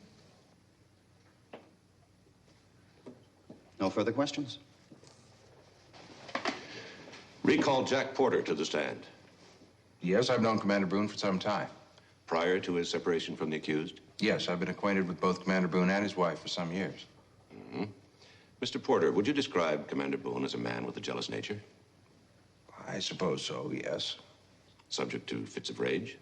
Well, we're all subject to fits of rage on occasion. I'm talking about Commander Boone, Mr. Porter. Is he a man subject to fits of rage? I suppose so, yes. Mr. Porter, did you happen to witness an argument between Commander Boone and his wife in the officers' club the night Lieutenant Corbett was shot? Yes, I did. In fact, wasn't it a one-sided argument? A fit of rage on the part of Commander Boone? Yes, I suppose so. And isn't it true that this fit of rage was caused by Commander Boone's jealousy of Lieutenant Corbett? Yes. And isn't it true that Commander Boone climaxed his argument by slapping his wife across the face? Yes, that's true. And isn't it true that Lieutenant Corbett, arriving at the end of the argument, attempted to interfere on Lieutenant Boone's behalf and was roughly shoved aside by her husband? Yes, that's true. Mr. Porter, if I were to tell you that Lieutenant Boone did not shoot Lieutenant Corbett, that she indeed had been lying in order to protect somebody, who do you suppose that would be? I don't know. I'm not sure what you're getting at, Commander. I'm getting at the fact that someone other than Lieutenant Boone murdered Lieutenant Corbett. No accident, no self-defense, just murder. Who do you suppose that would be? I don't know. Oh, I think you do, Mr. Porter. When Lieutenant Boone heard the shot, she rushed out of her bedroom into the living room, just in time to see the killer running out the door. A man wearing the uniform of a Navy commander. A man wearing steel-rimmed glasses. A man with a jealous nature. A man subject to fits of rage. Who do you suppose she saw? You mean Harley Boone really killed Corbett?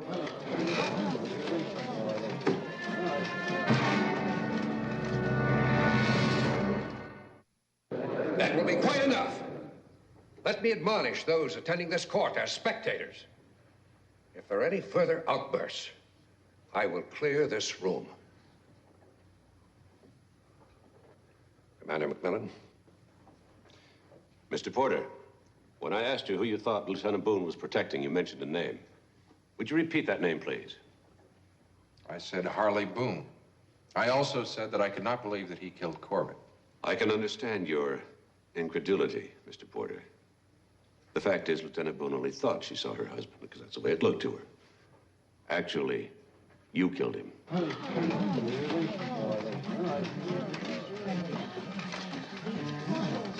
You killed Corbett because you knew he was more than a supply officer. You knew he was an officer of the Naval Investigative Service, and you knew he was onto you. Onto the fact that you were supplying information to a ring of thieves who had been victimizing the Navy for over a year. For days, you've been waiting for the right opportunity to kill Corbett. A murder that would clearly implicate Harley Boone, the same jealous husband who created something of a scene earlier that same evening at the Officers Club. With your friend, Miss Davis, fast asleep back at your own house, You drove to Kit Boone's house and waited.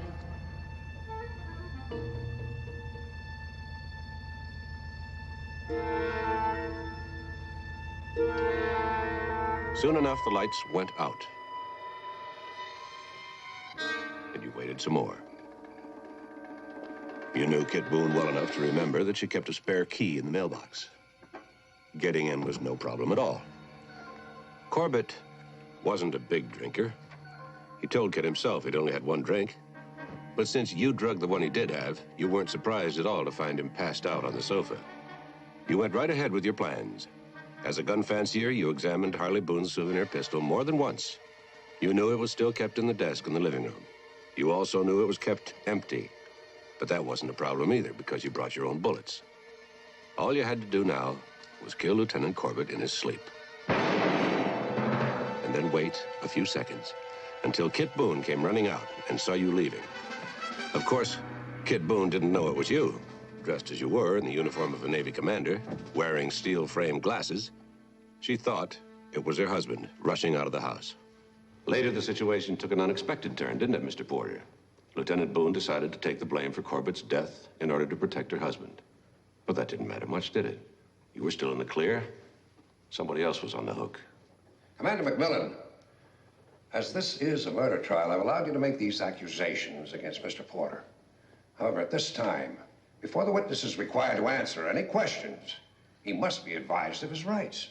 I agree, Your Honor. Mr. Porter should be advised of his rights at the earliest opportunity, inasmuch as he's to be placed under arrest at this time. The base commanding officer has been consulted and has agreed to surrender Mr. Porter to civilian authorities. Very well. Are such authorities present in this court? Yes, Your Honor. I'd like to introduce to the court Sergeant Charles Enright, San Francisco Police. With your permission, Your Honor. Jack Porter, I hereby arrest you on charges of murdering Lieutenant Donald Corbett and on charges of conspiring to grand larceny. It is my duty to tell you that anything you say at this time can be used against you in court.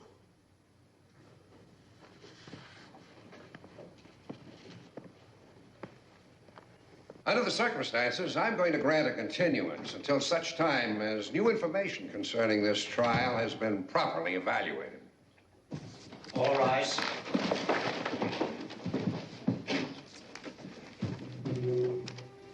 Well, Kit? You okay?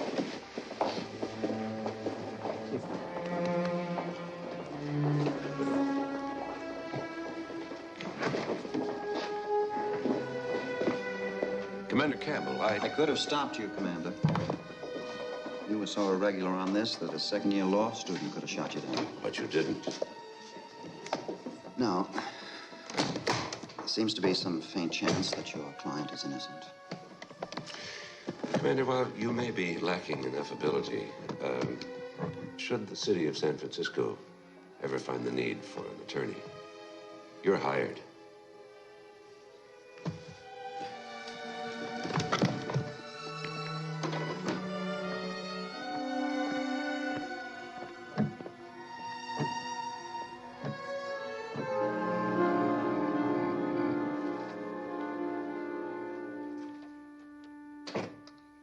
Here we are, milk and cookies for our very own William Jennings Bryan. William Jennings Bryan lost the biggest case of his career.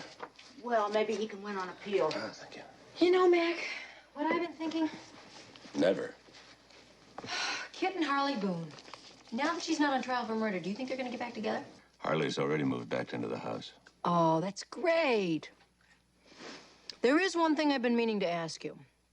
That day that we went to all those gun shops all over San Francisco looking for the bullets, what were we looking for? The killer. You see, Kit mentioned that though her gun was loaded, it had never been fired. Harley Boone said it had never been loaded, so one of them was lying. And you thought it was Kit, right? Well, it looked that way. And there was another cloud over her head, besides murder. Well, yeah, they still suspected her for burglary. Right, and as it turned out, she was lying to protect Harley. Tracking down those bullets turned out to be a lucky break. They led me to Vince Wagner, the man behind all the burglaries, and he led me to Jack Porter. Jack Porter didn't buy the bullets because he knew his name would appear on the registration book. Right. How did Porter know that Corbett was involved with the NIS? I was wondering about that myself till a couple of hours ago. Porter broke down and gave his statement. A week before Corbett was murdered, he and Kit went over to Porter's house for a Sunday afternoon barbecue. Porter was in the kitchen mixing a pitcher of sangria. The others were in the pool. The phone rang. It was Vince Wagner. He needed some information that Porter kept under lock and key in his bedroom. Just as he left the kitchen, Corbett wandered in, dripping wet. He was looking for the sangria, but then he must have noticed the phone off the hook. He probably started to hang it up, then couldn't help overhearing some of the conversation. What he overheard must have convinced him that Jack Porter was his man. Corbett took the sangria and went out to join the others.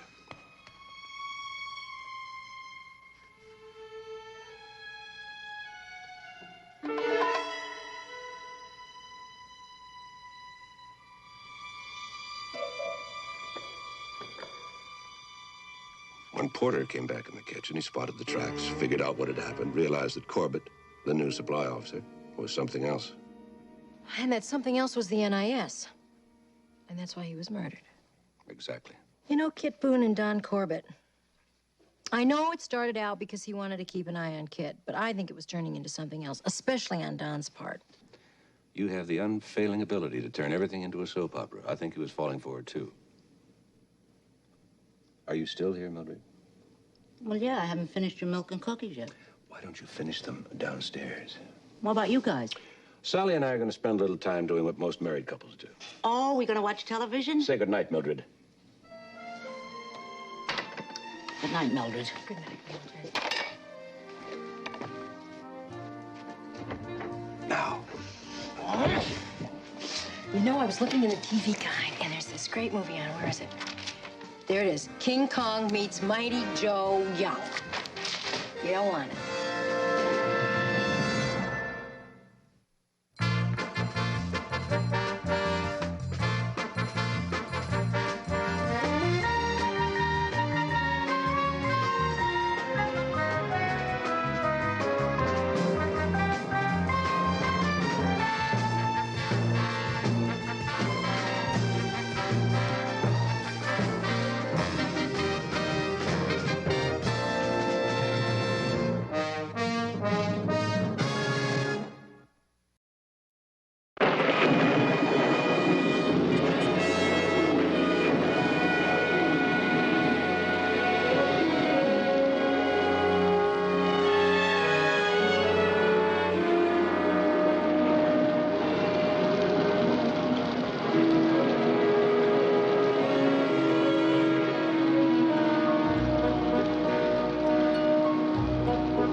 No lunch. 2 hours with the Chamber of Commerce, 3 hours with the mayor, which leaves very little time to drink and be merry, to say nothing of eating. Well, darling, you can do all three at the Marlings party. Peter Childs is catering. Oh, no, not crab rangoon again. I can't decide which is worse, his food or him. Why does he always have to cater these parties? Well, he's very in. Very in. Maybe we'll be lucky. There might not be any food left. We're late enough. Oh, Mac, no. Looks like we're right on time. Not another robbery. Not tonight. Wouldn't be so bad if I wasn't always invited.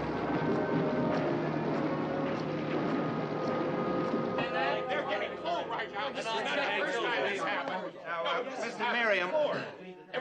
This is an outrage. Yes, sir. I shall issue a formal complaint. Yes, sir. Mr. Merriam, are you the decorator of this house? That is correct. And that includes the installation of the wall safe? I arrange for everything. I will not tolerate interference. I can't even bear suggestion. Yes, sir, but I would like to ask you a few questions about the installation of the wall safe. Do these look like the hands of a laborer? I arranged for its purchase. I did not install it. Thank you, sir. You can get dressed now. Have you seen this one? Give me a finger. I call this my one-hand appendectomy. Well, thank you, Doctor. Anytime. Oh, good evening, Commissioner. Good evening, Enright. Mrs. McMillan. Well, sir, I suppose that you can tell. I can tell. Same pattern? Same pattern. I was also checking the guest list. Same list? Same list. What's with your police, Commissioner? I can't go to a party in San Francisco without stripping. You object to that? I think some people would be above suspicion.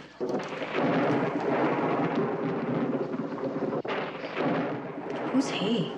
Edmund Lake, Matador, amateur. Oh, that explains it. You know, when I got here, he was chasing a redhead around with a cape saying that he wanted her ears for a trophy. If I know Lake, that wasn't the part of her he was after. There's Frances. I'm going to talk to her for a minute. Listen, sir, we've checked all the guests and managed to insult most of them in the process. Mm-hmm. Frances, I'm so sorry. How's Carter taking it? Well, you know Carter. He can't bear to lose anything. Once a year, he makes me take an inventory of everything in the house. Francis, Carter, we'd like to ask you a few questions if you're up to it. I'm not up to it. I may never be up to anything ever again. It was a terrible party. Even before Frances insisted on opening the safe. Why did you open the safe? To show off her diamond. Why else? Well, he never lets me wear it, so at least I can show it off to a few friends. But when you opened the safe, the diamond was gone? But the case was there, but the diamond was gone. How many others know the combination of the safe? He's the only one. Well, I don't know why anybody would attempt a theft right in the middle of a party full of people. Our thief likes nothing better than performing before a crowd. It's part of his style and signature. This is the worst evening of my life, Francis, the worst. Oh, Peter, I thought you catered the Parkins party. They were burgled after dinner. Would you care for hors d'oeuvre, Mrs. McMillan? No, thank you. Commissioner, I believe you even missed them. Yes, we did. The worst evening in my entire life. Francis, I'm going home. The worst evening in his life. Come along, Sally. I want to show you something, and I want you to tell me that it's wonderful. I didn't know you had anything left. Oh, he only took the diamond. Just a teeny little thing. Oh. What do you think of it? Well, I like it. I don't understand it, but I like it. Oh, I don't understand it. Carter hates it because he doesn't understand it. But I don't think you have to understand something to love it. Don't you agree? Yes, I do. In this case, I do. I like it very much. You stay here. I'm going to introduce you to the sculptor. John Thomas. John Thomas. I want to introduce you to someone. Sally McMillan. This is John Thomas Clark. How do you do? I was just admiring your work. It's always a pleasure to meet someone who does. I can see that gleam in your eye, John Thomas. Let me caution you. Don't propose anything unlawful. Sally's married to our police commissioner. Well, I must get back to dear old Carter. So, you really like my mobile? Yes, I do very much. Frances doesn't understand it, you know. She says she loves it, but she doesn't understand it. I really prefer Carter's attitude. He says he hates it. That's because he understands it. Well, you know, I've always been fascinated by mobiles. The thing that I don't understand is how they're done. You really must come by my studio one day. I'll show you exactly how it's done. I'd love to. John Thomas? I think that woman is calling you. Where? I have a little trouble with my vision. Oh, really? You'd never know it from your work. Oh, it's an asset. I can only see one woman at a time. You've been here all afternoon installing that hateful mobile. Now, please, can we not stay all night? Lanthy hates my mobile. That's because she understands it. Mrs. McMillan, I'd like you to meet Iolanthe Sims. Lanthy, Mrs. McMillan is interested in art. Well, you've never introduced me to a woman who wasn't. Come on, John, let's go. I mean, the whole night has been a flop from beginning to end, and I've been absolutely assaulted by a policeman. First, go over and tell Frances that you had a good time, and tell her that you're sorry about her diamond. Well, I had a terrible time, and I'm not sorry about her diamond. As a matter of fact, I think it was the high point of this whole disastrous evening. Then lie to her. You know how you love to do that.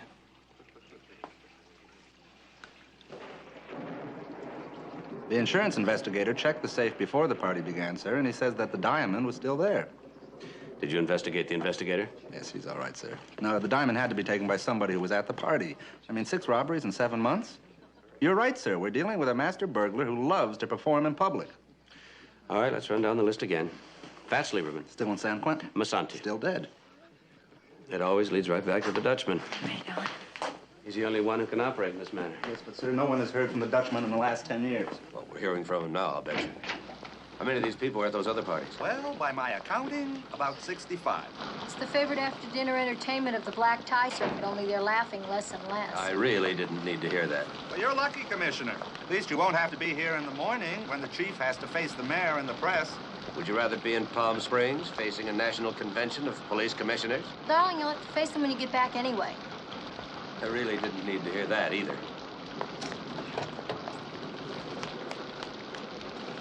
Good night, Enright. Good night. Have a good trip.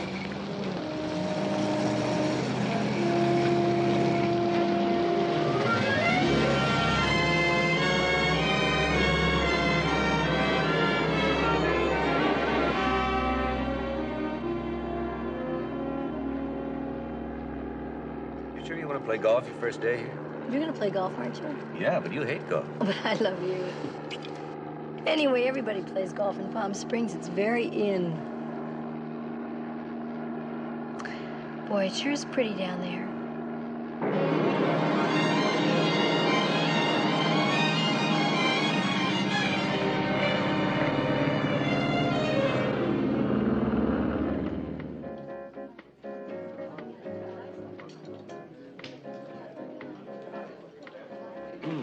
Good time.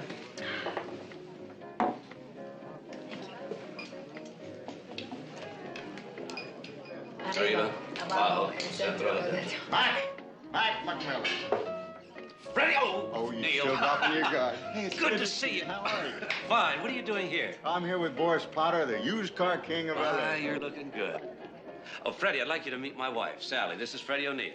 So you're the little lady that nailed him, huh? I hate to tell you how many tried. I'd hate to tell you what they're missing. Nice to meet you, champ. Now, just ex-jam. Now I'm strictly a golfing buddy. Hey, there's somebody wants you to meet. June, come here. Mac! Hey, it's great to see you again. How are you? Oh, fine. You remember my wife, Sally? Oh, sure, Mac. Whatever you say. Have you got a game? Playing with anybody? Why don't we make it a foursome? Yeah, fine. Check I'll the fix it starter. with a starter. Sit down. Hey, Alan, bring him over here, will you? How long are you gonna be here, Freddie? Oh, for a week. At least that's what the man says. What man? Boris, the used car king. Oh, you work for him. Well, in a manner of speaking, I golf with him. Oh, he's your friend. No, I wouldn't give him the honor of calling him my friend. I don't think I'm following this conversation. Well, haven't you ever heard of a golf bum before? I know a tennis bum. Is that the same thing? Well, something like that, yeah. Except usually tennis bums have been champs at tennis. Now, a golf bum can have been a champ at anything. I'm a boxing champ who works the golf circuit. Works it? Yeah, that's right. I go from watering hole to watering hole, wherever a guy's willing to pick up the tab for a weekend or a week.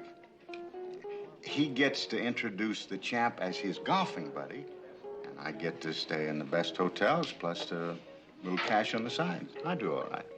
Oh. Look, it isn't as degrading as it sounds, really, sweetheart. I'm a trophy to them, I know that. But they need a trophy, and I need the bread. We're all set. Be off time. You still a big knocker? Well, we'll see. Okay. Sounds like hustler talk to me. Listen, June and I'll give you 3 strokes a side with just at the end of 9, maybe $20 Nassau. Good.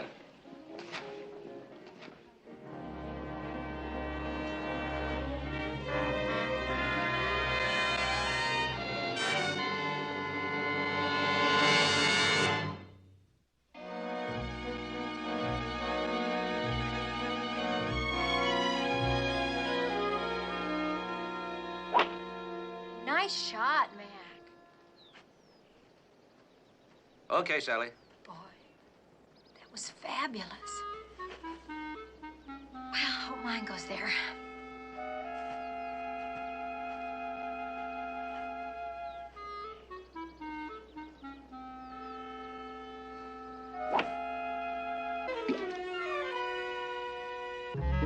Oh.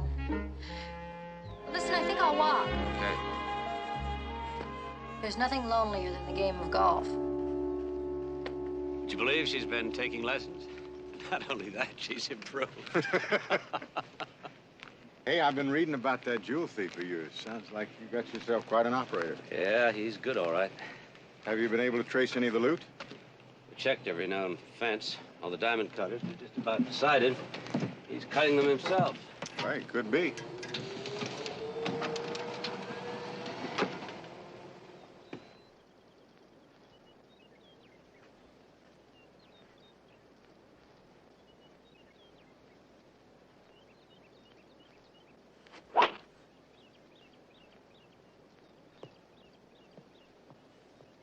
Beautiful. Nice shot, Mac.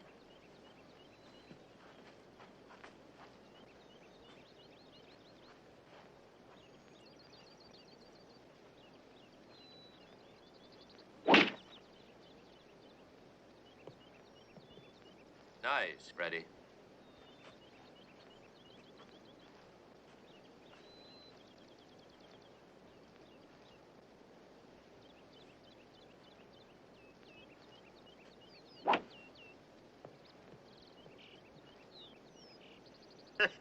Very nice. That's my partner. Okay, Sally, sock it to him.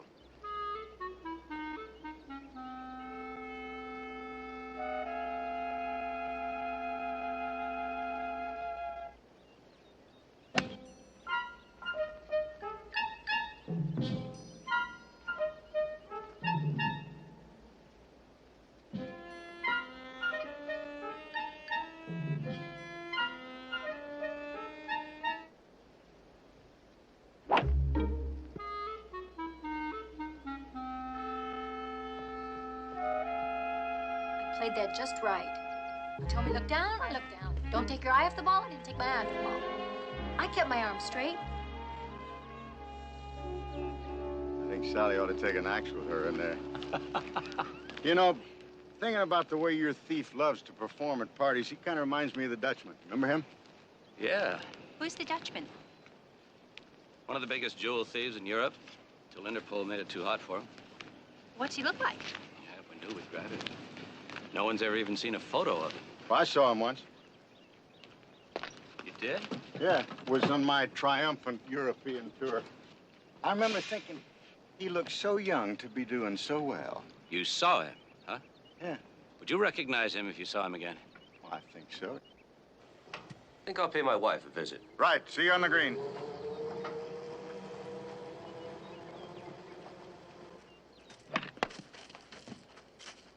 Sally, Oh, Mac, you're gonna love it here. It's so secluded. here, let me show you. You better stand a little closer. I am standing closer. Can't get any closer. Well, the golf pro always does when he teaches me. I pay for that? Darling, it's worth it. I couldn't even get into the trees before he began. Standing so close. Right. Okay, now look. Like that. See? Oh, I get it. Sally, Yeah. you know how you've always wanted to show off the new house? Mm-hmm. Well, how would you like to give a party? I mean, a really posh party. Invite the prominent. All 65 of them, and their diamonds. What are you up to? Oh, nothing. Oh, nothing. Freddie thinks he might be able to identify the Dutchman. You're kidding, Freddie.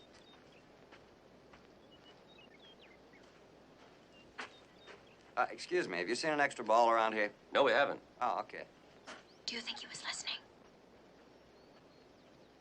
I'm going to talk to Freddie about the party. I'll be right back. Okay, I'll be here.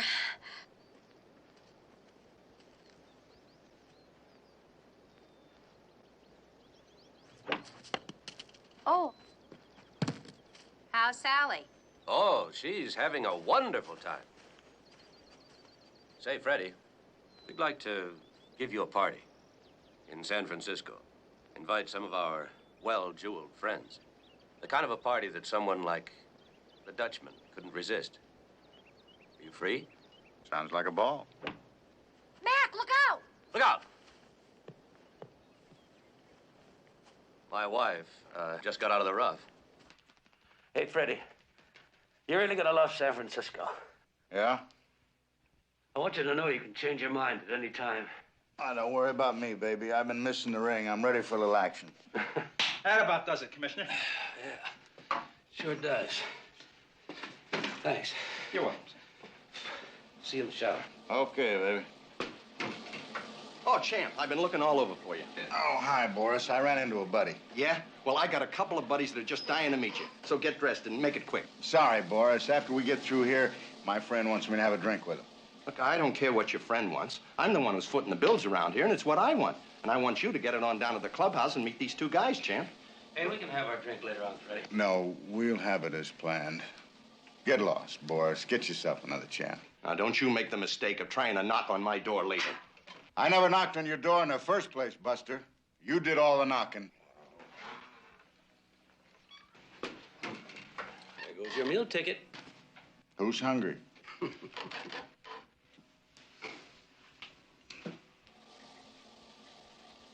Since when you start hanging around with police commissioners, Freddie? Well, Mac wasn't always one. He just got to be one somewhere along the line. Huh?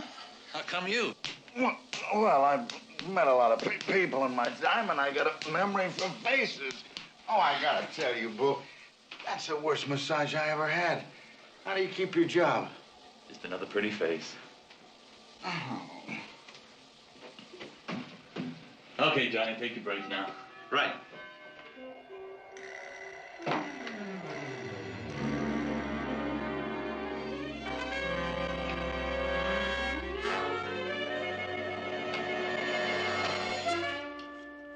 Who is June, Freddie? I thought you knew her. She sure seemed like she knew you. That's always happening to me. I'm forever reminding people of someone they think they know. Just hope we didn't talk too much about the Dutchman in front of her. Can she be trusted? Well, I hope so. She's the daughter of an L.A. police commissioner. Oh, that June.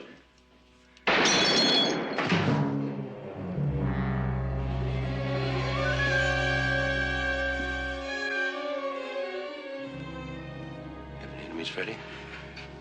I didn't think so, but that would indicate yes. The sooner I get you into police custody, the better I'll feel.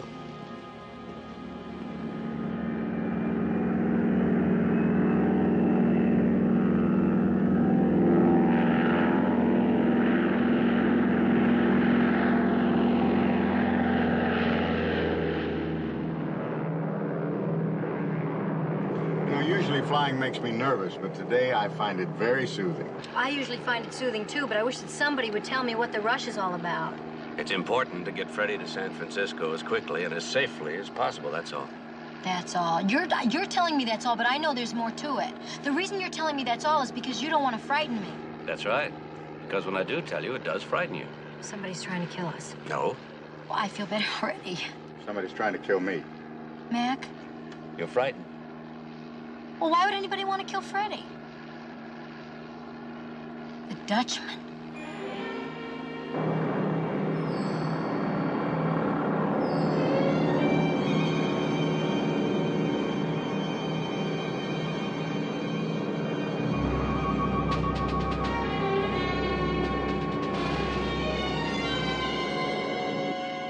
Look at that jerk, will you?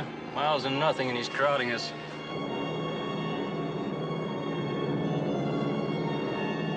Hey, Red Baron, whoever you are, you're crowding the air lane. Watch it.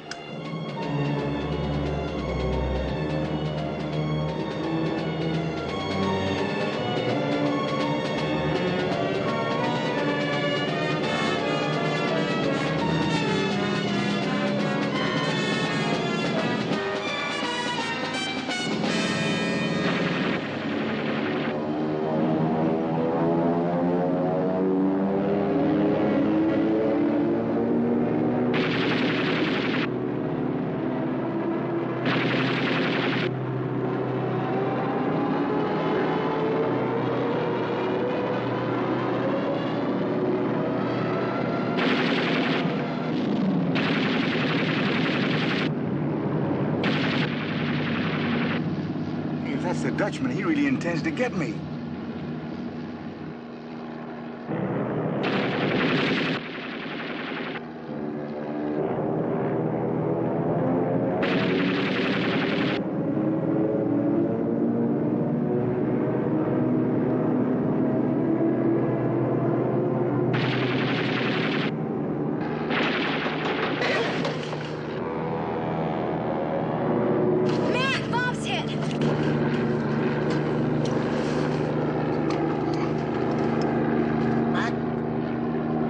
This thing? I'm gonna try.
don't see the Red Baron.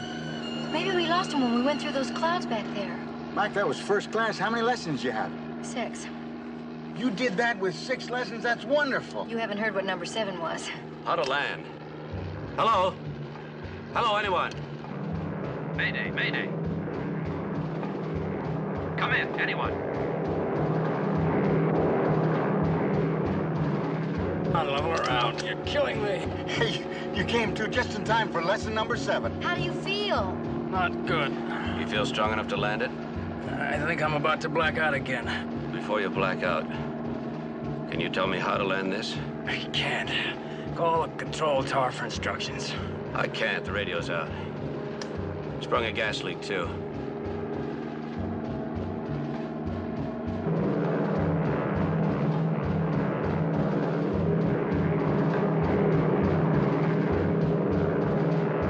We'll have to land it somewhere.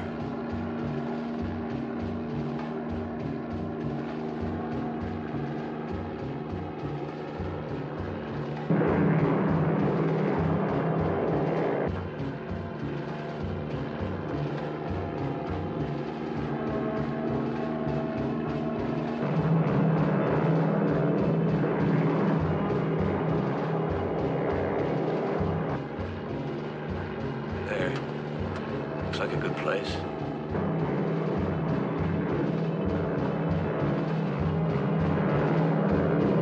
Here, Sally. Read me the checklist. The checklist. The checklist. Read the checklist. Before starting engines, before taxiing, before taking off. That's the pre-flight check. Read me the part about landing. Climb, cruise, before landing in range. Oh, here it is. Okay. Before landing. Gear down locked. Gear down.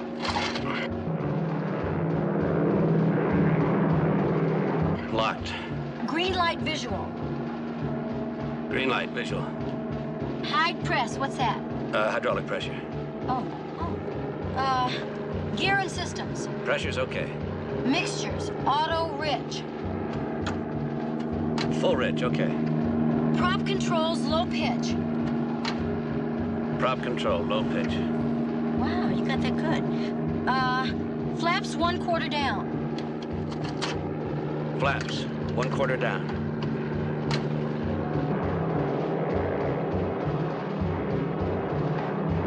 No smoking sign on. Oh, Sally. You said to read the list. It's right here on the list.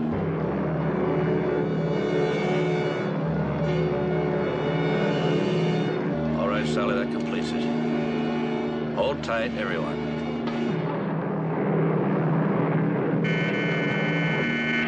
What's that? Red light. The landing gear is coming back up.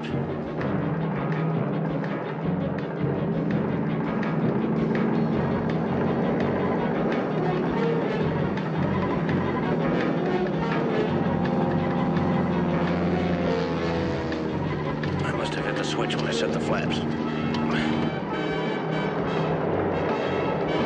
Okay.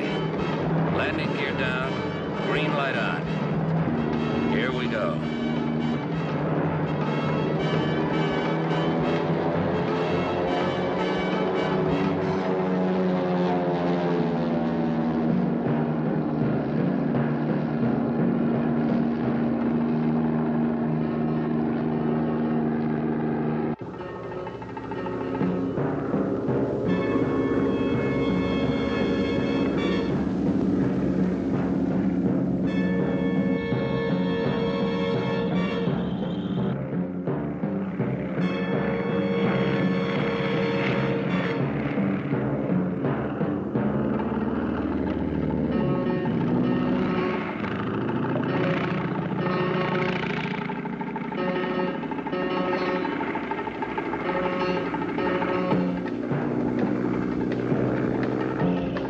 Come on, number 7.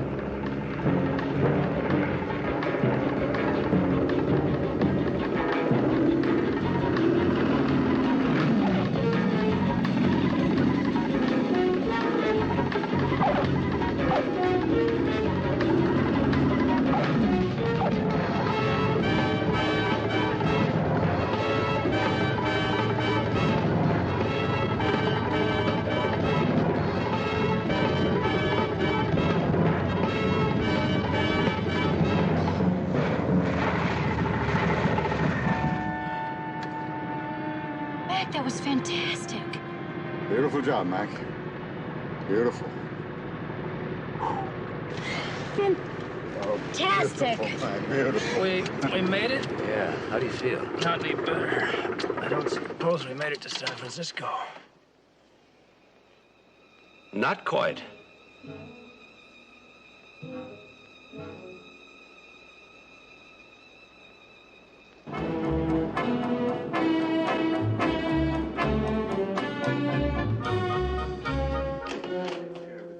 Now listen, the commissioner should be back in about 2 hours, so you better take a look at this group of characters one more time. Okay, I'll get right on it, Sarge.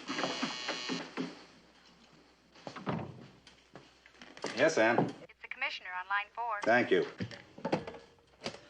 Hello, sir. Yes, sir. What? You landed where? You landed the airplane. Well, wasn't that dangerous, sir? I will. Goodbye, sir. Ann, I want a heli ambulance to Yorba Linda to pick up a wounded pilot and the commissioner's party. I'm going to need 6 men to meet them at the San Francisco airport. I want a car for myself, and I want 4 men to go to the Hotel Taylor and make security preparations. Yes, sir. He landed it himself.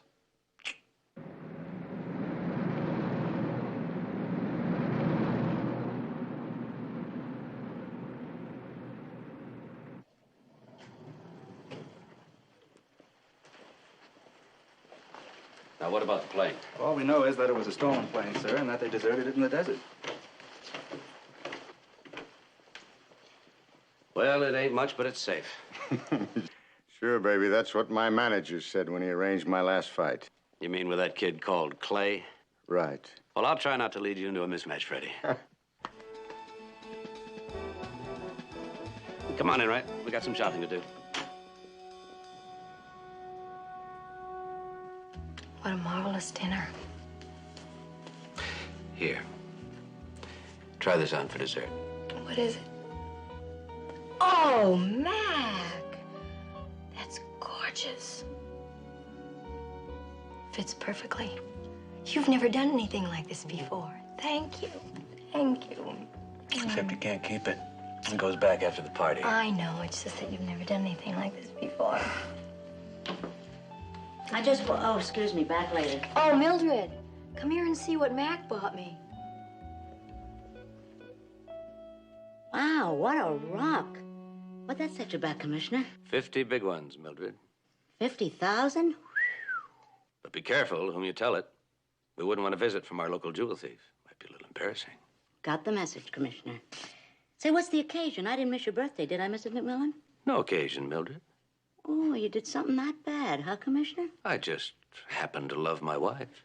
Well, sure, don't we all?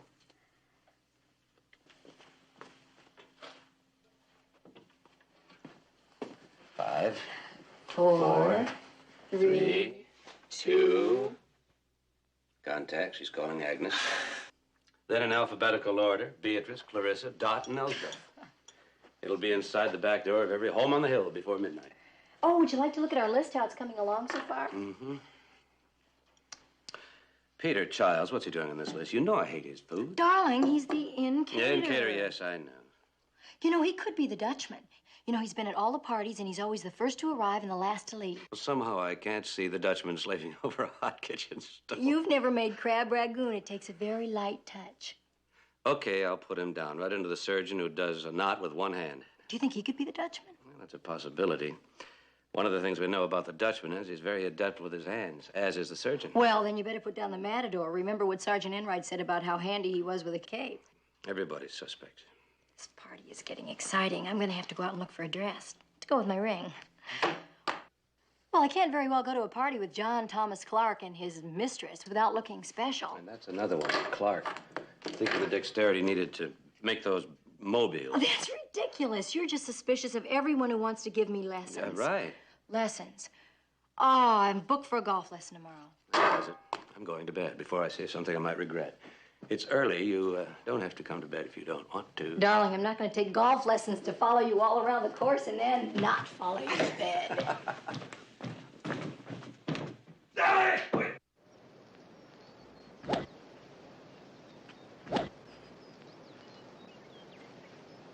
Okay.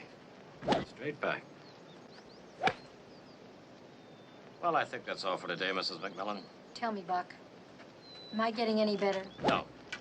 I'll see you on Thursday. Yeah, thanks a lot. All right.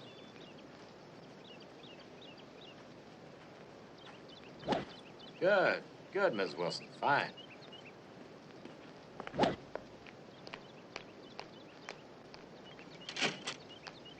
Miss McMillan? Yeah.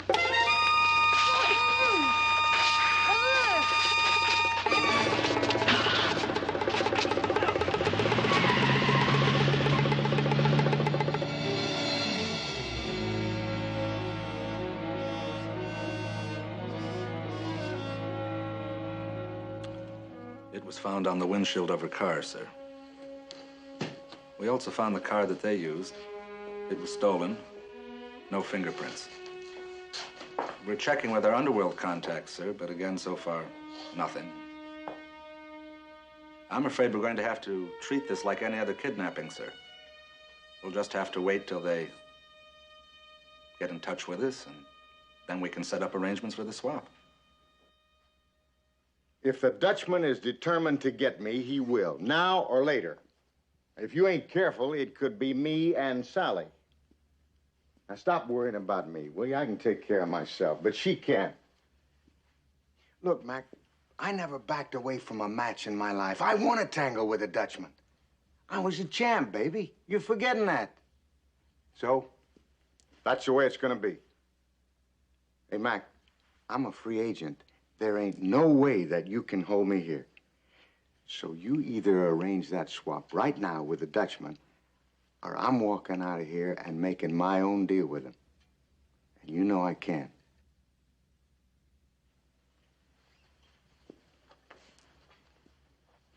Look, I want that lady of yours back where she belongs. I don't like the company she's keeping right now.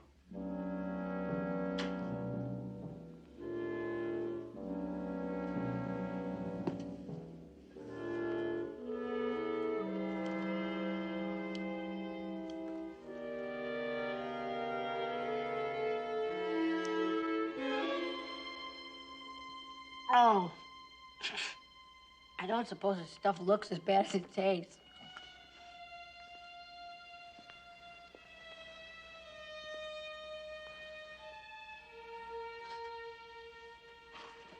I know you're there. I can hear you breathing. How long is this silent treatment gonna last, anyway?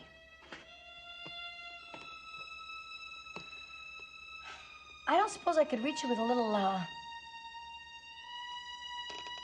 guess not. You're right. Why bother to make friends? We have no time. I'm gonna be out of here by tomorrow anyway, right?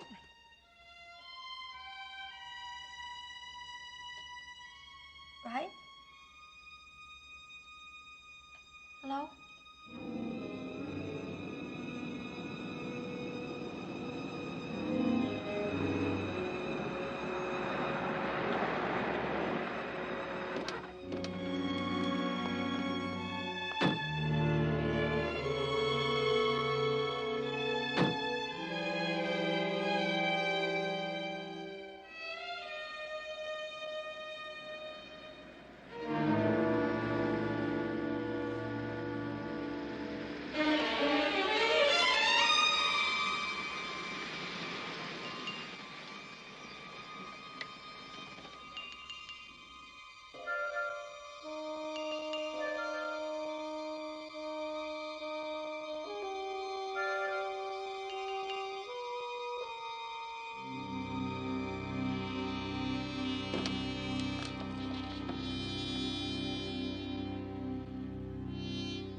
is the policeman who accidentally shot O'Neill on suspension, Commissioner.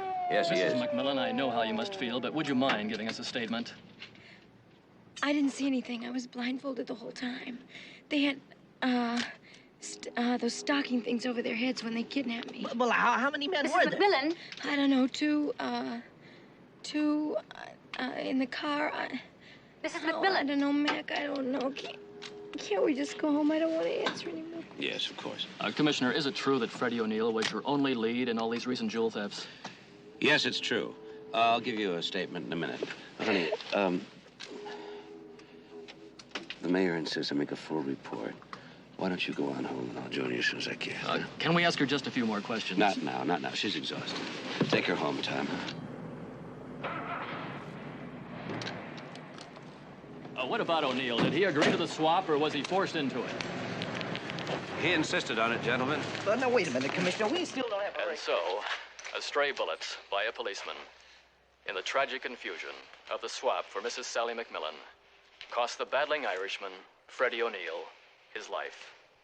But we repeat, Police Commissioner McMillan's wife has been safely returned.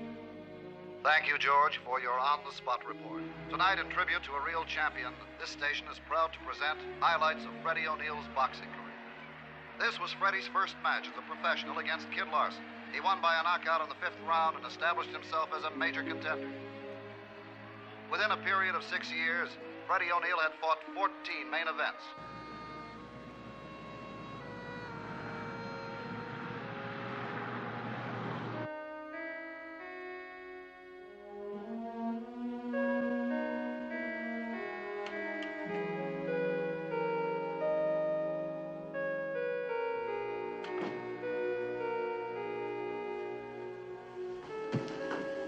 Hello, Henry.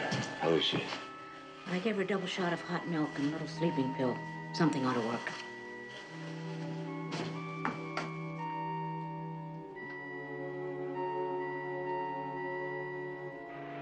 Freddie's fans will remember his bout with Vic Armstrong when he scored a spectacular knockout in the 7th round and earned him the shot at the middleweight championship.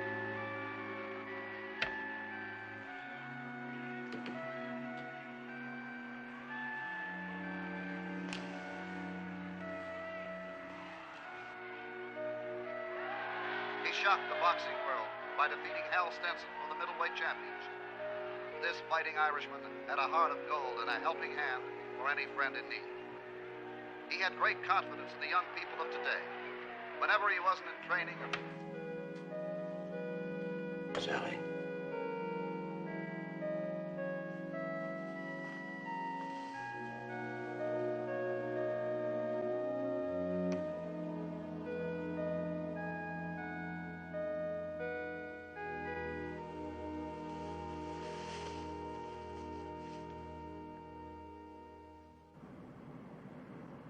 And try Mrs. McMillan for me again, will you please? I just did, sir. The line's still busy. And that's with 2 phones in the house. She slept all night. She's been talking all morning. I haven't even had a chance to talk to her. Keep trying, Ann. Oh, thank you so much. If you just give me your number, maybe I could call you as soon as the arrangements have been made. All right. Thank you very much, sir. Goodbye. Oh, more telegrams. How many people do you suppose the Irishman knew? Incredible. Who do you suppose they all are? What do they do? Well, this one is signed Sugar LaLure. I can guess what she does. I think they'll all be at the funeral. Well, sure. Everybody loves a fighter. There aren't many left today. Poor Freddie. He certainly did die the way he lived. I wish there was something I could do for him to really thank him. Well, he'll have a nice funeral. And that's all any Irishman asks of life. Mildred, that's it. We're gonna have a wake. A real Irish wake. And we're gonna invite all of Freddie's friends. All of them? Even Sugar LaLure? All of them. They were all friends of Freddie's, and he would want them there. Listen, Mrs. McMillan, I spotted some pretty well-known gamblers in there and some out-and-out gangsters. Well, any friend of Freddie's. Miss Commissioner McMillan, please. Well, we're not going to put out that silver we polished. Oh, yes, we are. It's going to be a very elegant wake. Yes, Ann. Mrs. McMillan on 3. Gil? Hi, honey. Hi, Mac. You wouldn't believe the telephone calls and the telegrams we've had about Freddie. How are you, okay? I'm gonna be fine, especially now. I've come up with a lovely idea for Freddie. Oh?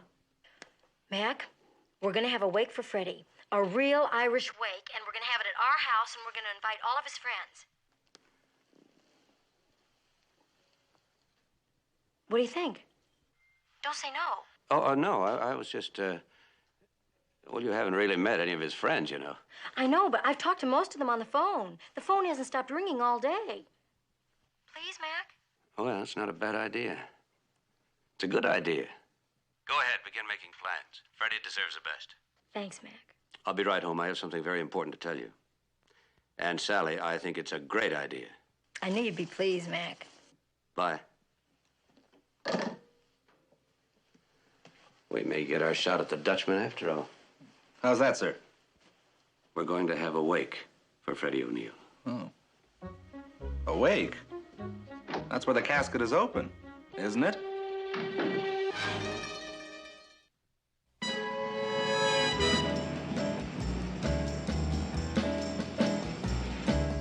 Yes, I know it. Would you please stop crying, Mr. Tipolino? All right, Tippy. I know it was a great loss for all of us. Your brother. Yes, you know, I had that same feeling myself. Hi, darling. Hi. Oh, no, I wasn't. No, I was, your cousin felt the same way, too. Oh. Well, sure, we'd be glad to have them. Here, let me put that down. Okay. Thanks a lot. All right. It was an honor talking to you, too. Okay, Tippy. Bye-bye. Tippy?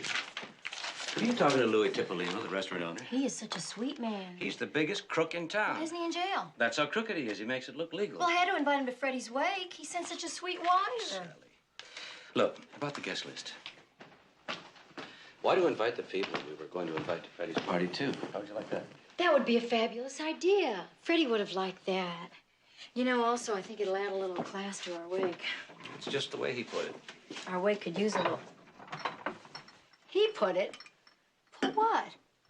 When? Why don't you sit down, Sally? I'll pour you a drink. I don't want to sit down, and I certainly don't want to drink. Freddie's alive. I think I'll sit down. And I'll pour you a drink. I think I'll drink it. What do you mean, Freddie's alive? Our men were using blanks. The whole thing was staged to make it look real. How could you do that? I know it was a terrible thing to put you through, Sally, but I had to. Couldn't you trust me enough to have let me in on it? Oh, sure. If I'd known where the kidnappers were holding you, I'd have phoned you. You always let me in on everything. You could have given me a signal in the alley. You could have winked. Oh, sure. You see? It had to be a perfect performance to fool the Dutchman, and he was out there somewhere watching. You, Freddie, me, all of us. I couldn't risk it after what you'd been through. And the only way to keep Freddie alive was to convince the Dutchman that Freddie was dead. I can understand that. Where's Freddie now? Safe, out of sight, and under police protection. And looking forward to the wake more than anybody, with the possible exception of the Dutchman. Is he going to be there? Well, that's what we're counting on. We'll have mourners wearing diamonds of every shape and size, begged, borrowed, and stolen, probably. With Freddie playing dead and identifying the Dutchman at the same time? Mac. You can do it. And we're counting on you, too. Oh, now that I know Freddie's alive, I'll be fine. Sorry I got so upset before. Oh, I can understand that.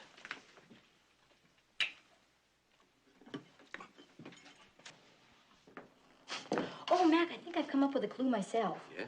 Of course, I couldn't see or hear anything when I was hostage, but I could taste. And they fed me a stew that was so awful that if she ever cooked for me again, I know that I could spot her. She?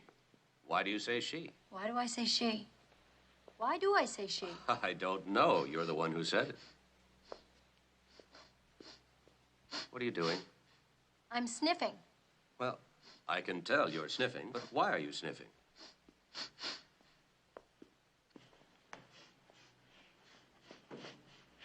Perfume.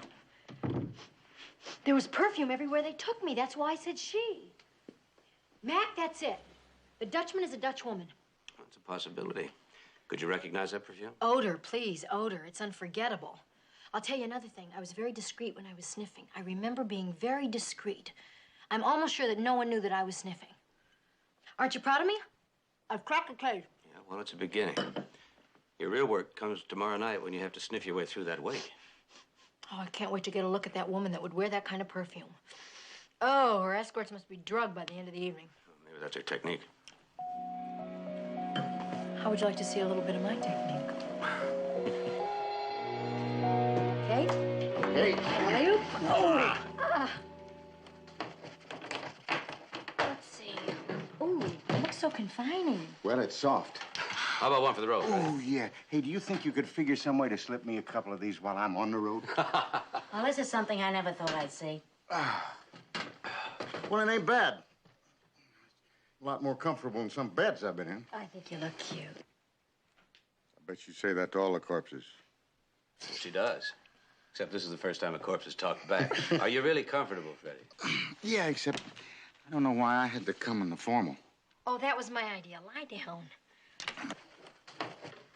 I'm a little nervous about that mirror. Well, I think it's great. I can see practically the whole room. Sure, practically the whole room can see you. What if they catch you breathing? That's why I brought some extra flowers to put all over the top of them. Then I'm going to take these candelabra and put them in close so people can't get close. Good idea. I counted the silver, and I'm going to count it again when the evening's over. Here, Sally. Gotcha. Ready, Freddie? I hope you're not allergic. You can't call me canvas back now. This is one fight you lost. Hold on. What do you think? Do I get up when the bell rings? You know what? I think it's gonna work. Can't even tell he's breathing.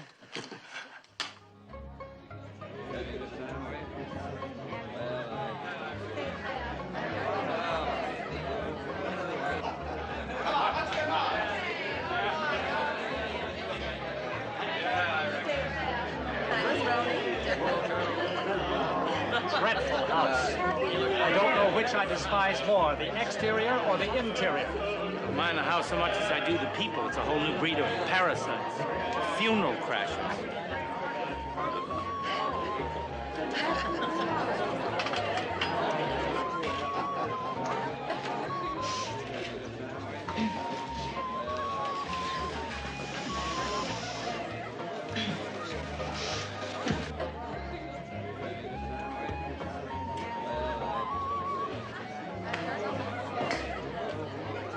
Any luck?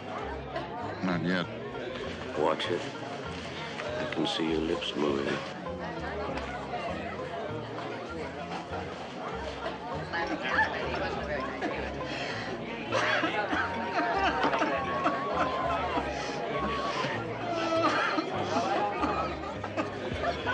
I still don't think this is such a good idea, boss.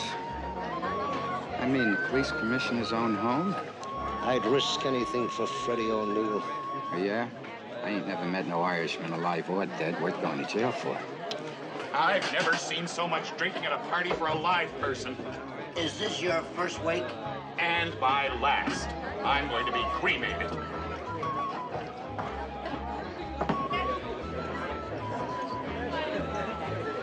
Oh, ladies, be sure and try the crab rangoon.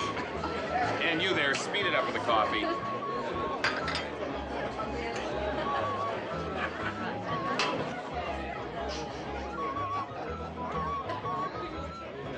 Commissioner? I'd like to take several of these characters in for questioning right now. I know what you mean, Henry. Looks almost as good dead as he did alive. He looks better.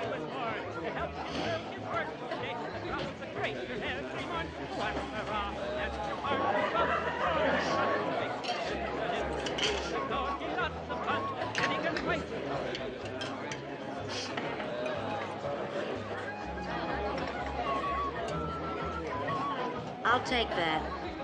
What? That carving set up your sleeve. Oh, I'm with the catering set. I'm with the police commissioner.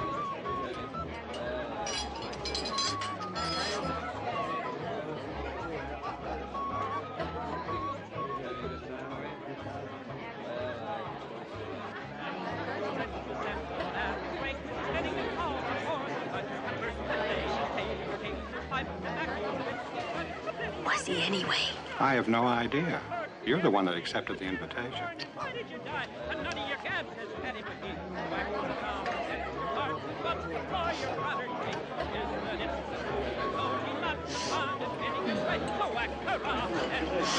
It's me. Oh, hi, Mildred.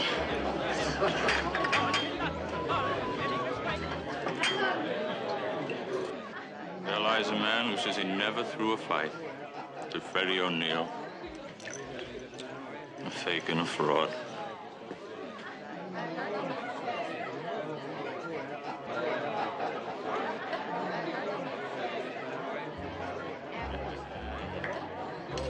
What's your name?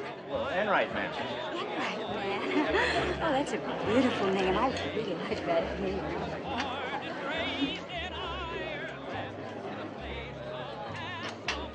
Good evening. You ever seen how folks dance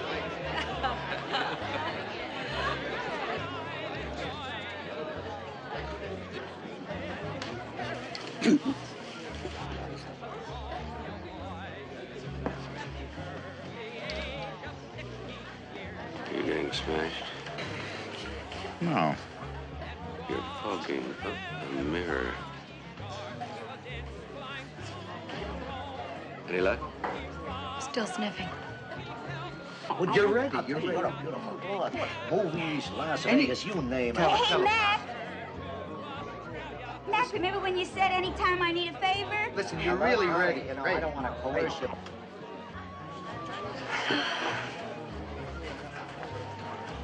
If I snap my fingers the wrong Listen way, to him. you know, Why don't you gentlemen have a drink in the bar?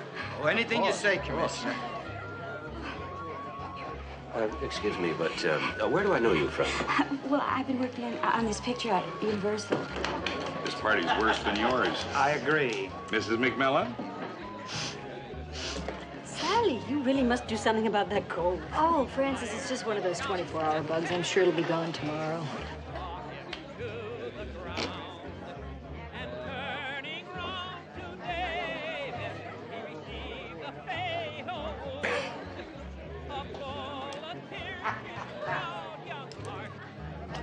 Oh, Francis, a familiar face, thank goodness. Isn't this the most ghastly party you've ever been in? And the people here. You know, there's this one dreadful woman who goes around sniffing.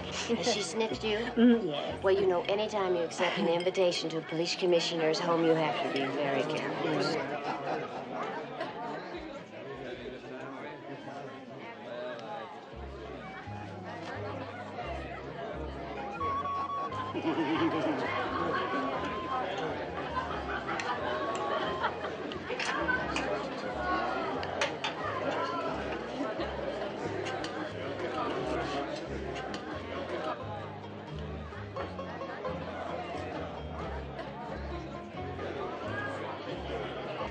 Mrs. McMillan, it's the beat.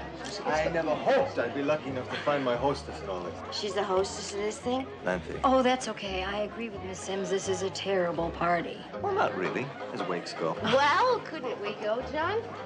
You'll have to forgive Lamphy. She's not at her best at parties, or anywhere else for that matter. Well, I think you forgot one thing. Always living in the past, Lamphy. I hope you haven't lost your interest in mobiles, Mrs. McMillan. I'd love you to come to my studio tomorrow if you can get away. I wish I could get away right now. Well, I think we could arrange that, too. Oh, tomorrow would be fine. Good. Shall we say about noon, then? Fine. Bye. Now watch. Doctor, you're not doing your good old one-handed knot trick again, are you? But this gentleman begged me to show it to him, Commissioner. He did. Did I hurt you, fella? What's the matter? How could they be, Francis? Your ears are pierced. You're telling me! I told you this was a bad idea. Okay, let's go. Hold it, everybody! Hold it! Everybody! Enright, lock the doors. All right, now, quiet. Just a minute.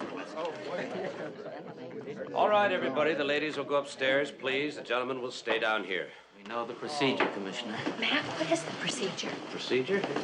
After a fruitless search and a dismal failure, and after the Dutchman has been victorious again, we are going to get smashed.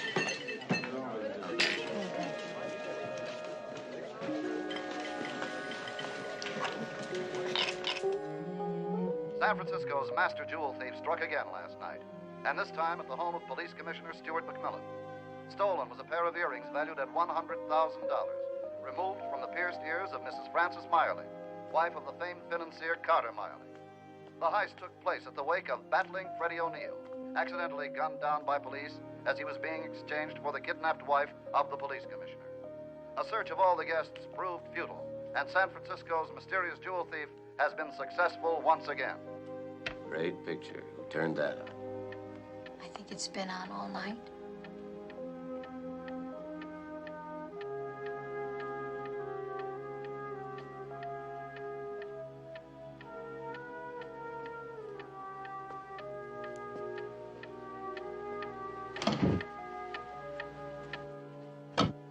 Oh, that's better.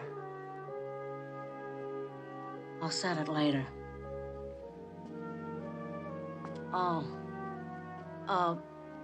Should I bring either of you, you'll pardon the expression, something to eat? Oh, that's where the ice pack is. I was bringing it to you. Oh, never mind. I think if I just sit down, that ought to do it.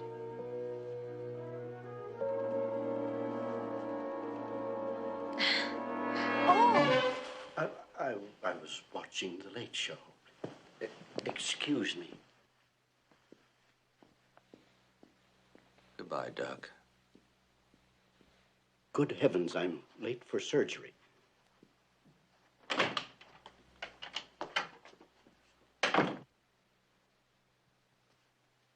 Who was that? Just another guest who didn't know when to leave. Oh, I'm never giving another party. I can't get that clock in focus. I can't even get you into focus. I don't know what time it is. I told John Thomas Clark that I'd drop by his studio for a lesson in mechanical mobiles at 12 o'clock. The way your hands are shaking? Well, it's modern art, Mildred. I think shaking hands could be an asset. But first, you've got a morning of sniffing ahead of you. Oh, Mac, even my nose has a hangover. I'm sorry, Sally, but your nose is the only clue we've got.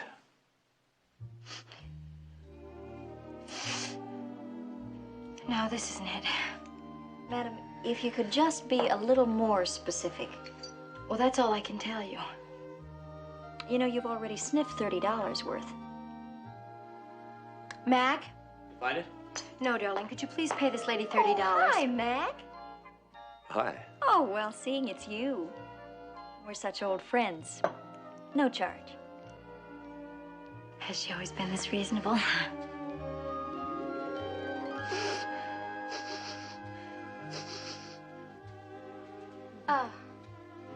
No.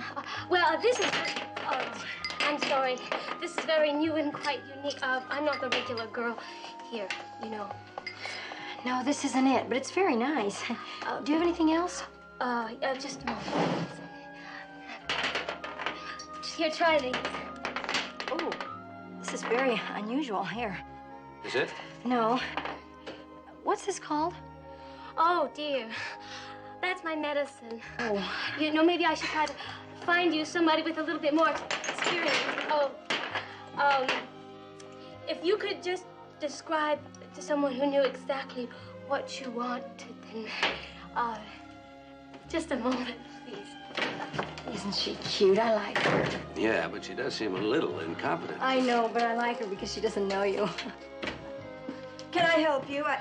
Oh, hi, Mac. Yes, what we wanted was someone with a little more experience, huh?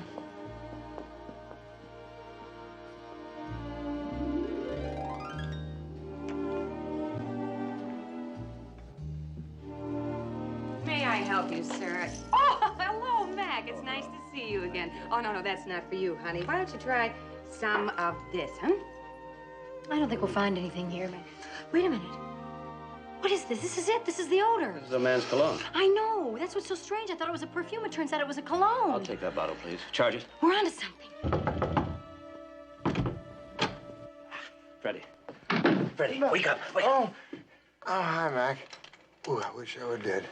Well, I don't think I could live through another week. Here, smell this. Good. What? You want me to smell like Bull Dunham? Bull uses this cologne, doesn't he? He did that day at the Springs. Do you know where he's staying while he's in the city?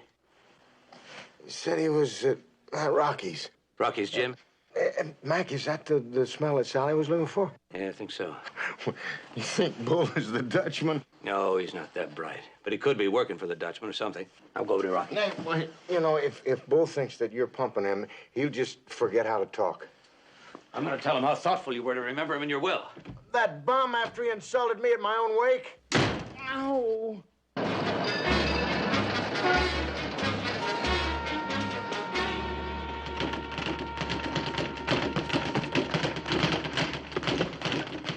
Freddie thought a lot of you, Bull. Ah, the poor guy. One of the last things he said, he wanted to give you his boxing gloves. First pair he ever used. He wanted to give them to me? Yeah? Yeah. I'll mail them to you down in the Springs. Yes, well, I'll hang them on the wall in the massage room. Put a picture of Freddie up there, too. Hey, Freddie would like that. I'm gonna miss that, Bull. Yeah, we all are. Nice cologne, Bull. Hey, lower your voice, will you? I've been taking enough razzing from the bums in here about this smell. Oh, I like it. You do? Yeah. Where can I buy some? I don't know. If you want some, I'll ask Mr. Clark where he gets it. Mr. Clark? Hey, you know, that sculptor guy. Oh, John Thomas Clark. Oh. Present? Yeah, last time he was down in Springs, he just brought it down. When was that, Bull? The same time you...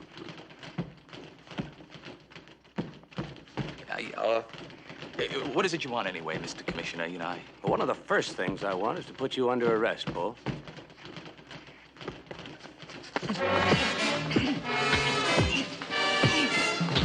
Hey, nice swings, fella. Got a manager? All you need All I need is a phone.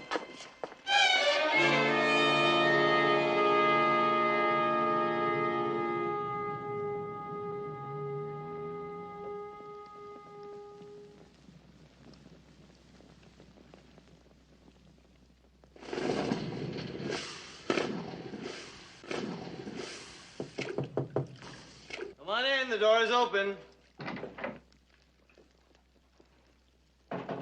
Mrs. McMillan. Welcome. Hi. How are you? The artist at work, I see. Well, I'm afraid it's little more than a trade these days, created by the demands of the marketplace. Art is nothing but a business. Well, a very good one for you. This is a fantastic studio. Yes, it is very well equipped. How do you like my latest monstrosity? Electrically run. I call it Cycle of Life. The title alone doubles the price.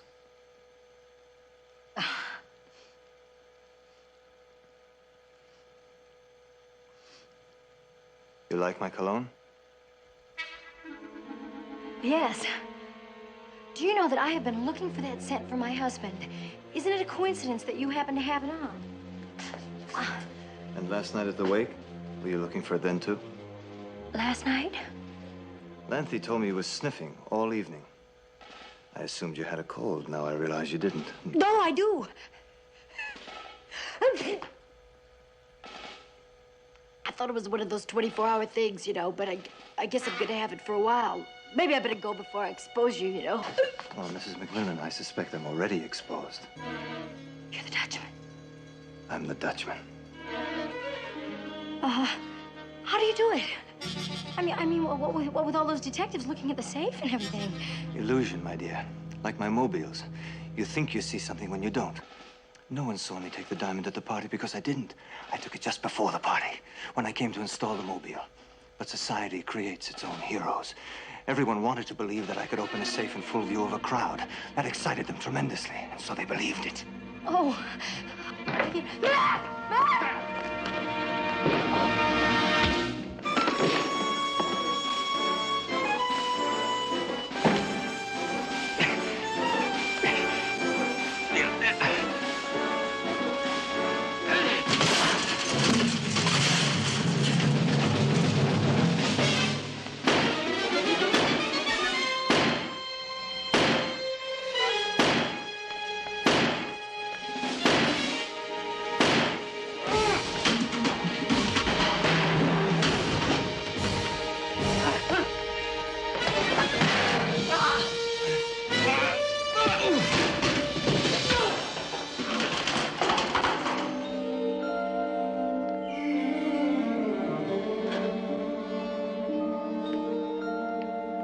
Sally. Oh, Mac the Dutchman.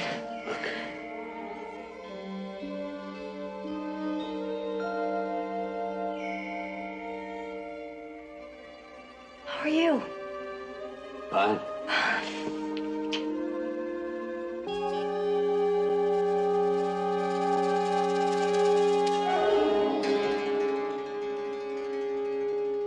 I'd like to shake hands with you, Freddie. I know what you mean. My hands were bandaged for a month after my fight with Stonehead Kelly. Oh, yeah? Stonehead Kelly? That's how I got the bandages. Oh. You better give me a big hug, Freddie, because I think my man's going to be out of action for the next couple of weeks. May I? Oh, yeah. Oh, I think that's my cab. We're gonna miss you, Freddie. Have a good time in Waikiki. Oh, I will. I spent several weeks in the cuff with Muggsy. He's first class. It ain't such a bad life, sweetheart. Oh. Dropped your guard again. Stay well now. Bye, Freddie. Aloha. Bye. Isn't Freddie great? We're really going to miss him. Do you really mean that about my being out of action for weeks? Well, Mac, it is a little tricky with bandages on your hands. Look, Ma, no hands.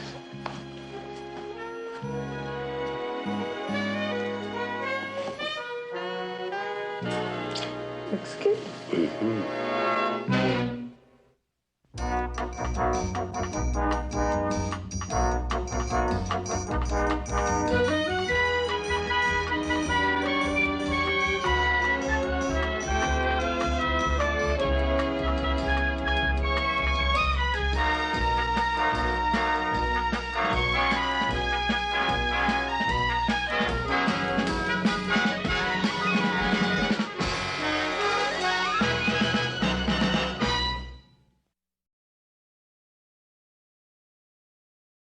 Khủng ấy, so với 35 mà vẫn còn tận 48 máu. Sự anh hay sự kinh khủng đéo ấy.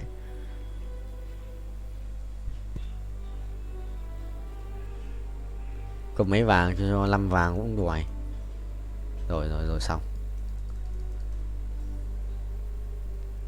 Cái gì cơ? Cái gì cơ? Ở nhà thế lắp cái này cho thằng Red bình. Bình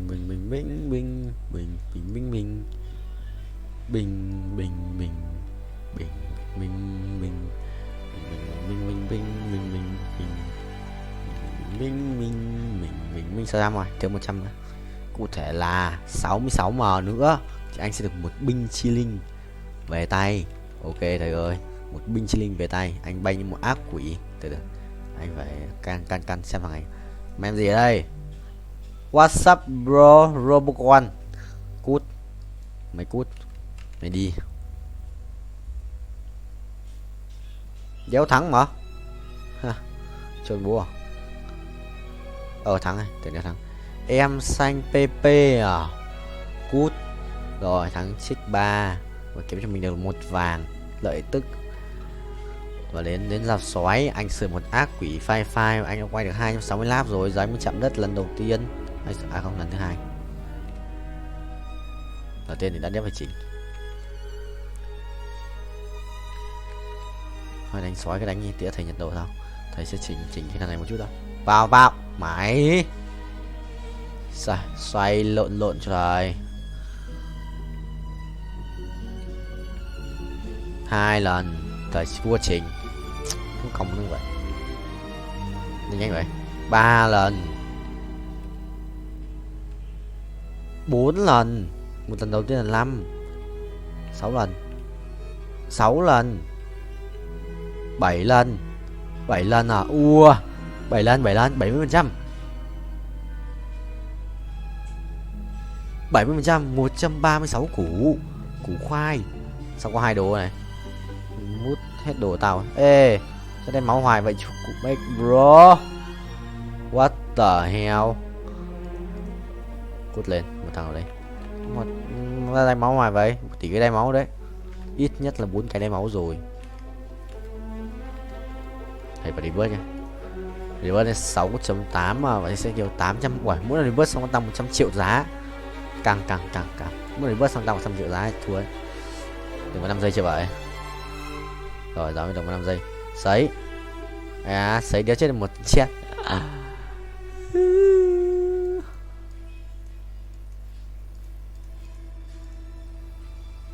Ai da.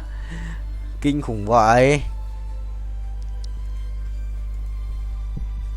Thôi không chơi đâu. Hay quá rồi mà. Ok. Cút lên. Rồi mượn tiền này một tí. Ui ra xét rồi. Rồi xong. Easy game.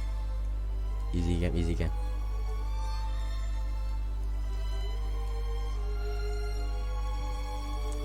Easy game. Easy game. Easy game. Tiện dồn ra xét là chết 7 hả? Trồn đầu chết 7 luôn chứ. Rồi anh sẽ cộng được là 86 triệu cho bản thân của mình. Anh đã bị trừ hay sao? 100 triệu à, thiếu tận hơn 60 triệu nữa. Thực sự có đi bớt nổi không? 7 đánh mạnh rồi, bình. Mày đi 7 đánh mạnh rồi. Và có cả hiệu thần rừng anh không chơi đâu. Anh không chơi đâu. Kha. Mày. Cái gì đây? Bình. Ra 4 tiền gì đây không? Rồi, xong thế thôi. Đơn giản. Xong mấy ngày xoay stress nữa xong. Rồi xoay stress nữa xong. Thế thôi, đơn giản thôi, cuộc sống chỉ còn thế thôi là đủ. Đầy và đủ. Một cái top 1 mới à. Wow. Sẽ tiền đến 8 ấy, 70 tiền này. Mình xếp 100 tiền trước.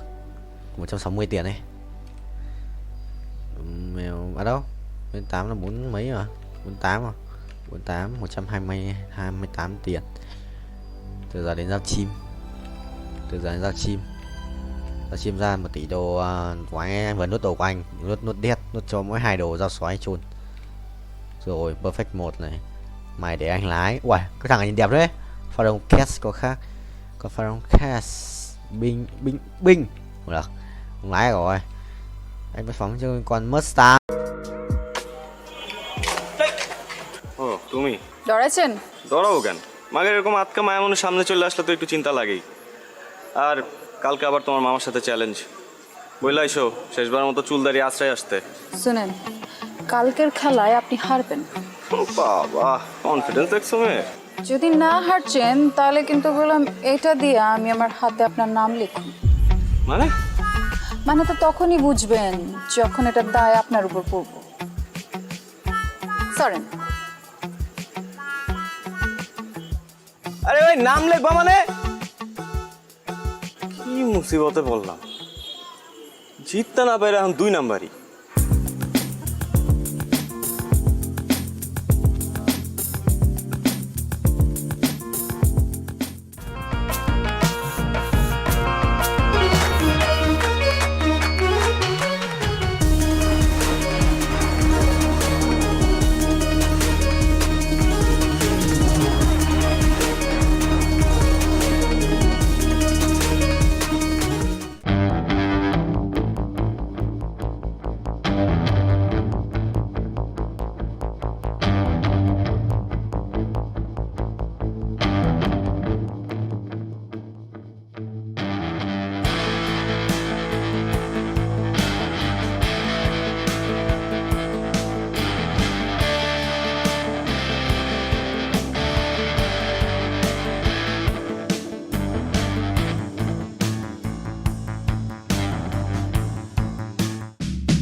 এটা কি করলি তুই মামা বলতো? শেষ পর্যন্ত ওই হাবলু মামার কাছে। সরি বলছি তো, মিস্টেক হয়েছে। আর এটা খেলা না, খেলাতে হার জিত থাকি। এই কথা তুই বলতেছিস? 3 বারের চ্যাম্পিয়ন নিলয় বলতেছে এই কথা, শেষ পর্যন্ত খেলায় হার জিত থাকেই। হ্যাঁ বলতেছি, এবার হয় না আগামীবার হইব। আর শোন, আমাদের না বয়স বেশি হয়ে গেছে, ঠিক আছে? এখন এটা জুনিয়রদের করা কাম, আমরা অনেক সিনিয়র হয়ে গেছি। এই দাঁড়া জুনিয়র? হ্যাঁ, কোন অ্যাঙ্গেল ওই হাবলু মামার তো জুনিয়র মনে হলো? কত দেখি। এই কথা শোনার পরে ওই হাবলু মামা সানফ্লাওয়ার তেল মাইরা ঠিক ঠিক করে হাসবো। তুই এমন একটা কাজ করছিস মামা, এলাকায় মুখ দেখানোর মতো অবস্থা থাকলো না। টাকা দিতেছি, একটা কাজ কর, বোরকা কিনা পিন্দা করতে থাক, ঠিক আছে? এলাকায় মুখ দেখাইতে হইব না। দাঁড়া, আমার মনে হইতেছে কেউ তোর তাবিজ করছে। তুই কখনো তো এই কথা বলার ছেলে না, কি হয়েছে কত? কোনো তাবিজ টাবিজ কিছু না। আর শোন, আনোয়ারের রহিম বাবুর ছেড়ে আনতে পাঠাইছিলাম, কই হয়? ভাই আসসালামু আলাইকুম ভাই। ওয়ালাইকুম আসসালাম। আনোয়ার কই? ভাই পাড়ায় কই জানি গেল গা ভাই? কামটা কি হলো ভাই? কালে গেম রাইডা গেলেন? যাওয়ার হইছে, কাজের কথা আসি। লাইলির পার্টিতে কাচ্চি করে দিব। না ভাই পারুম না, মাফ করে দেন ভাই। আপনার লেগে আমার জানা আছে, রুমাইয়ের লেগে আমি ভাই কাচ্চি বাচ্চি রাখতে পারবো না ভাই। কি কই? রহিম ভাই মাথা ঠান্ডা, মাথা ঠান্ডা। তোমাদের ছাড়া হইব না তো বিষয়টা। এমন কাচ্চি খাওয়াই ফিরবো, মনে করো 7 দিন যাতে কেউ বাথরুম থেকে বাইর না হইতে পারে। বুঝছো না বিষয়টা? পারো না? যাও এবার রেডি করে গিয়া যাও তাড়াতাড়ি।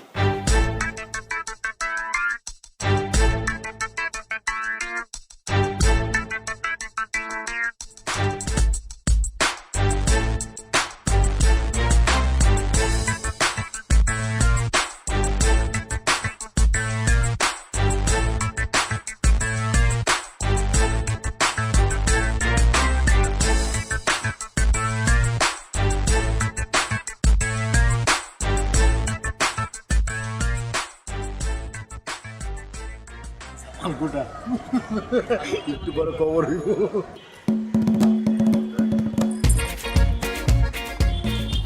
তোমরা আমগুলোকে বইতা।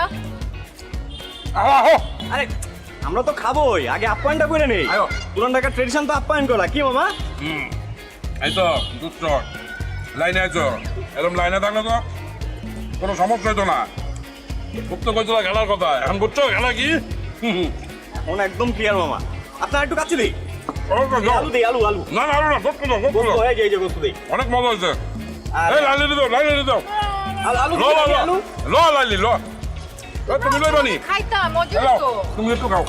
সবাই আমগুলোকে খাইতা। আরে খাবো তো, খাবার তো আছে। আমগুলোকে খাও। আরে মামা খান তো। আছে কিছু লাগলে বললেন কিন্তু। মজা হয়েছে। আসলে না, তুলো গোস্ত দাও।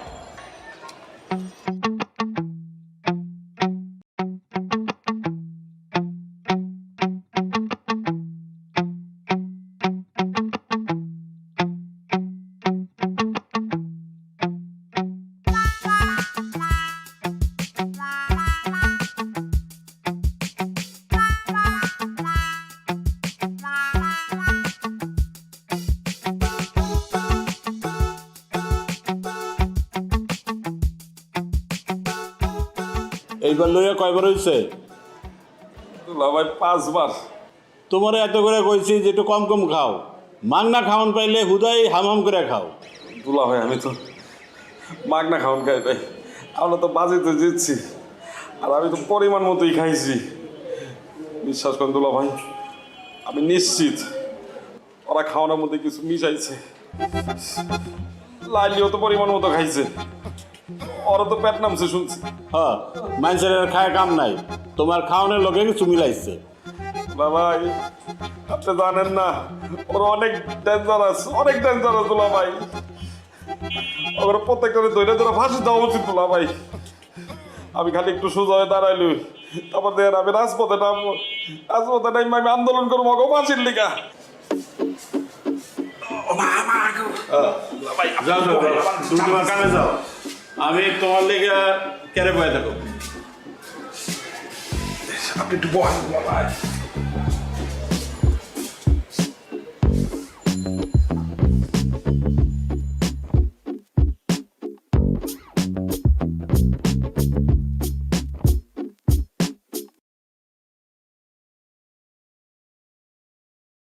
Thằng kia ở đấy nhá.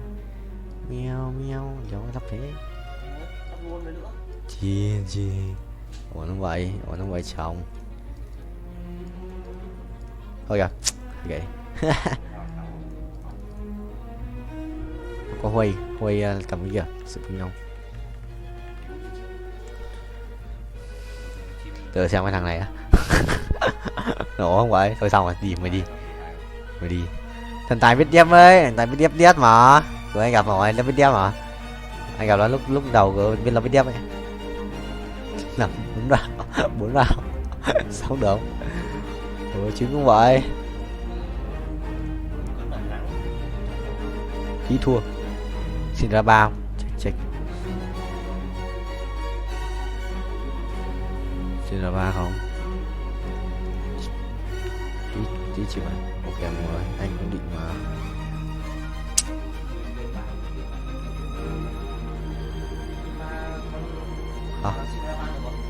Anh xin ra ba mà.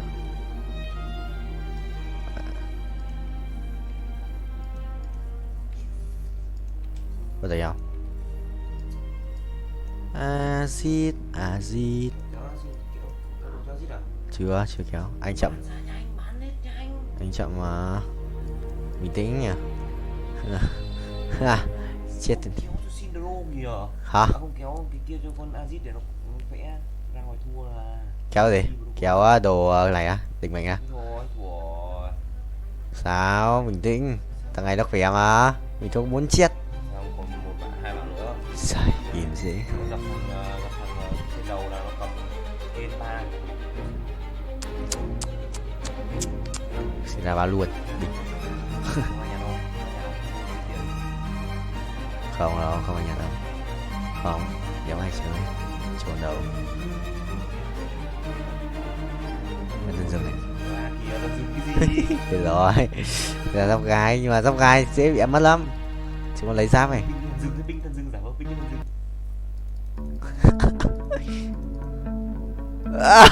Ở đây rồi. Ai mấy view. Đéo hiểu.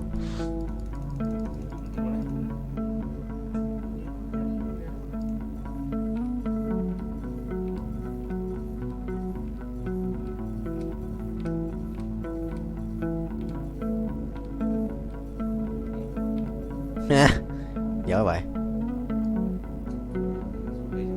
Đây em ơi.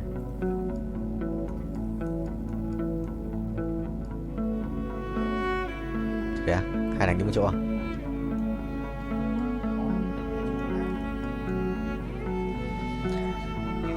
Không, nhưng mà thằng này cũng khỏe.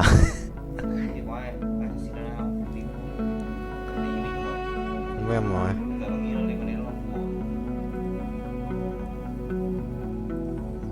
Ê, xét lại. Để xét làm chi ạ? 7 đinh mệnh là tao mà. Thôi, thua mà. Nếu hiểu. Không, chưa có được. Nếu có à, có ai giữ đâu. Chuồn. Không có ai giữ đâu. Ra luôn không?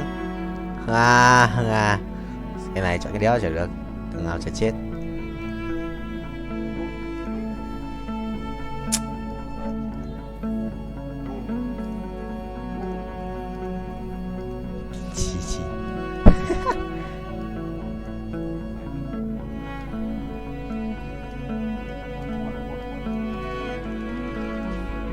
Thế cho hết đồ rồi à? Vẫn để hết đồ đó không? Nó binh hơn à?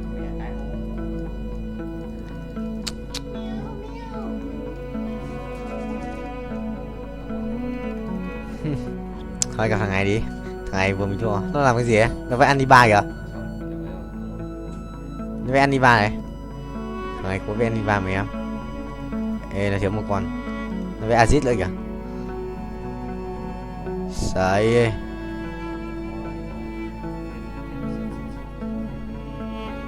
Không được rồi thầy ơi.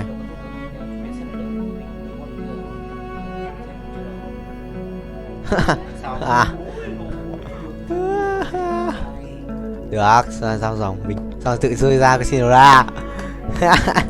Chịu vậy vẫn mảng. Thầy đi mua làm. Không có đâu.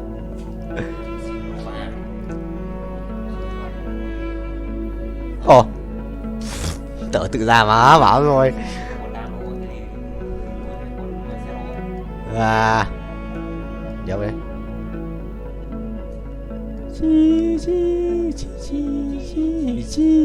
mày giờ mới ping. Oan một đéo dạo cái đằng kia luôn đấy, oan rồi. Lụm lụm lụm lụm lụm lụm lụm lụm lụm lụm lụm. Màu xanh không? Hay cái này?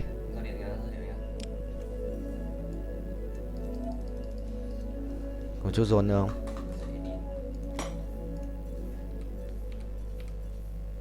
আব্বা আম্মা যদি তোর ছোটকালে জানতো তোর হাইটের লগে তোর গাদামির হাইটটা একটু বাড়বো, তাহলে নিজ দিয়ে এমনিতেই 6 ইঞ্চি কেটে দিত, তোর আর গাদামি বাড়তো।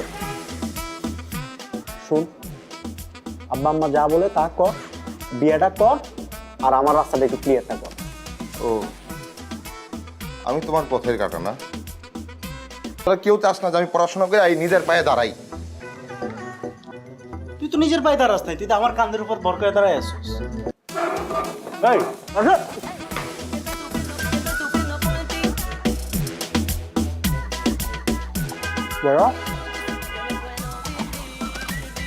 এই কি তোরা সকালবেলা এরকম কাঁদতেছিস কেন? আব্বাও কাঁদতেছে, আম্মাও কাঁদতেছে। কিছু আম্মা কি সকালবেলা কি সিরিয়াল দেখা শুরু করছে?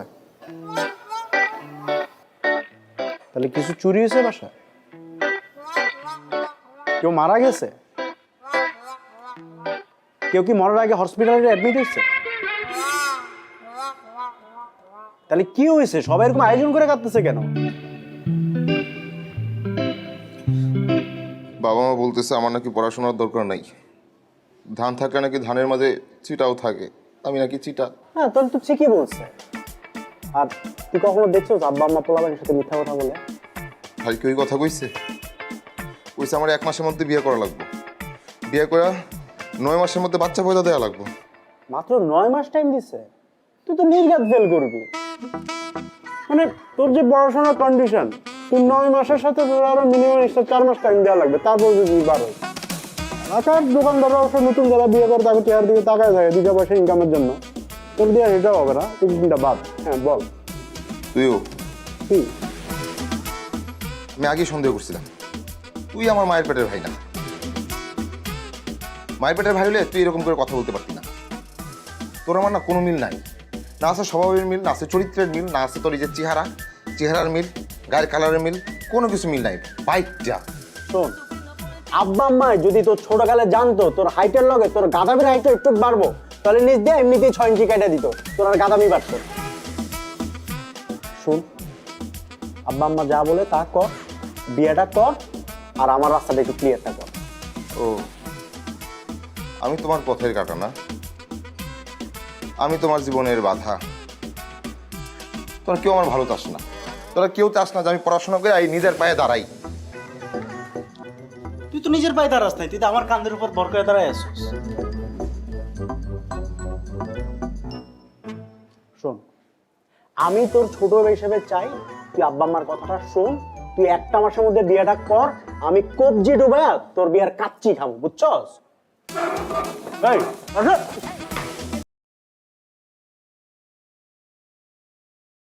Nhầm buổi tía nó xóa ha ha. Tía thầy nhót. Tía thầy nhót này mà. Bình tĩnh tự tin và tự tin.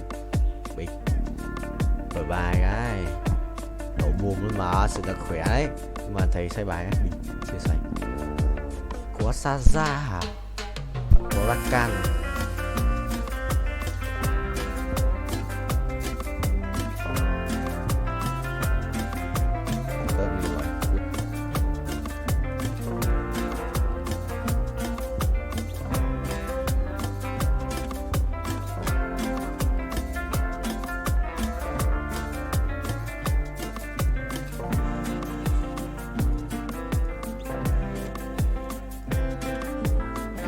Đúng vậy.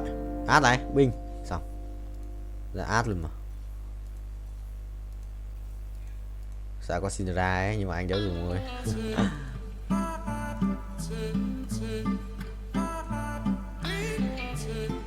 Ui, xét này.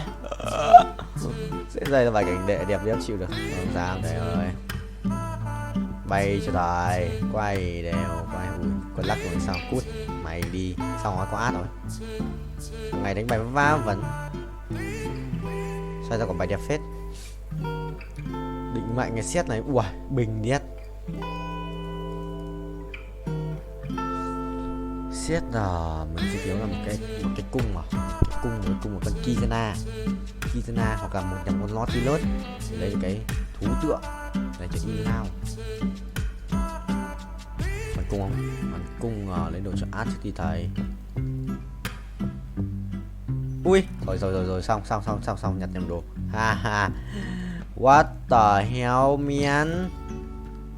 Nhặt nhầm đồ. Thế mà cũng đòi lái xe. Đùa tao à? Đùa tao không vậy. Thế mà cũng một cộng một ending trồn ngủ không? Trồn thầy không? Cinderella này cút, có một cút, dấu hiểu. Nhặt ngu đấy. Ngu đấy. Rớt ở đây. Rồi xong. Sao có thằng này đây nhỉ?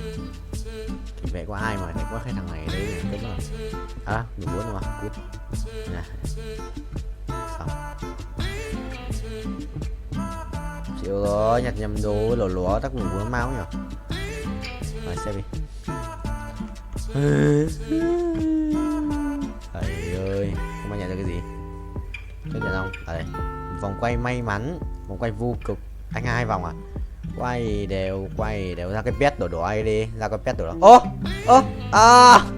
Đi ra qua. Đi quay được vào pet Omega. Chịu rồi, tí vào lừa tao. Đi qua mà trồn lại đi qua. Trồn tố bố.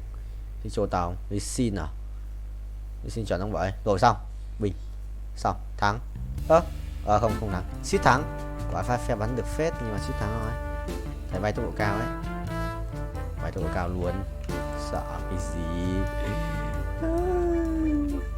Cút. Bắn này phê. Có cái ấy này, có cái đấm cho xét bình. Đây cho mày gỡ đồ của thằng này ra. Gỡ đồ thằng này và cho xét thực sự bình không? Nó cầm con này vẫn được, mà gỡ đồ nó ra cho xét à? Được trai nhở? Ui, trai điếc. Giảm hưu nhở? Có hưu này, giảm hưu này. Mày hưu bố gái. Giảm hưu luôn. Át à? Ê, trùng bài nha. Sao ngày tiên nhận át làm chí? Có đánh bài tớ không? Có đánh bài át nó choáng, nó lắc có choáng. Khó chịu đấy. Thôi át con lắc có choáng thì khó chịu đấy. Kéo thua. Bé em ngu à? Con lắc át là bạn yếu nhở? Át 1. Của mình là tích lỗi tại lâu ấy chứ. Thua. Đi thắng, con ao ngu khỏe quá. Có một đồ ăn. Có một đồ ăn sự khó đấy. Át này. Đây chất 8 mà để nhét 4 đấy vào này. Chắc là cần cho con mỏi. Chất 9 thì con xin vào xong. Xin ra vào nữa. Định mệnh. Đúng rồi, định mệnh. Xin ra vào bình. Định mệnh vaccine. Rồi bay tốc độ cao, anh ác quỷ mà, anh hoa ác quỷ lobby World 2. Rồi chỉ gọi anh là bố. Anh là bố của lobby World 2. Ai à? Một đồ à? Ai à? Rồi một đồ ánh sáng. Cùng đao không? Cùng đao. Ui. 20%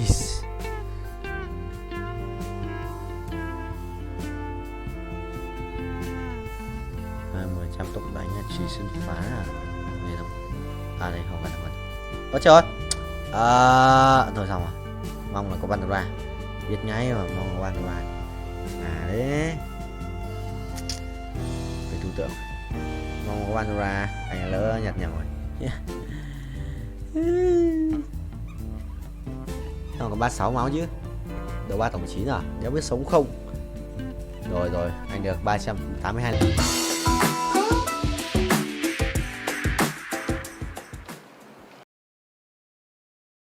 Cái gì vậy?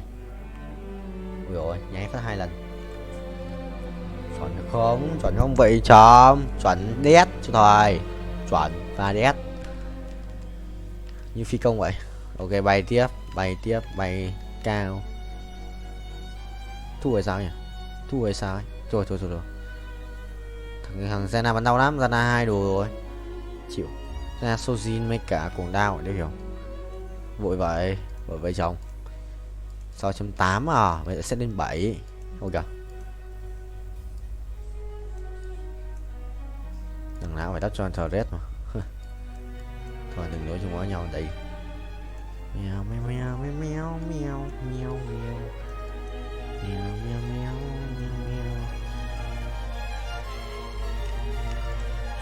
Mày trốn. Lâm định mạnh nghe, lắp phần này vào xong. Mạnh bịch. Từ cái xếp tiền nhé, thề thua cũng được không nào. Bắn cũng khỏe nhưng mà chúng nó còn quỷ hơn cơ. Đéo sao Zanna 2 đồ. Đéo chịu được. Quỷ đó chịu.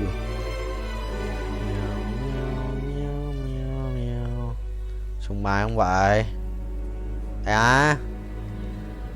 Kiếm tiền. Tiến kiềm 138M, sự nhiều ấy. Không bay nữa thì thôi.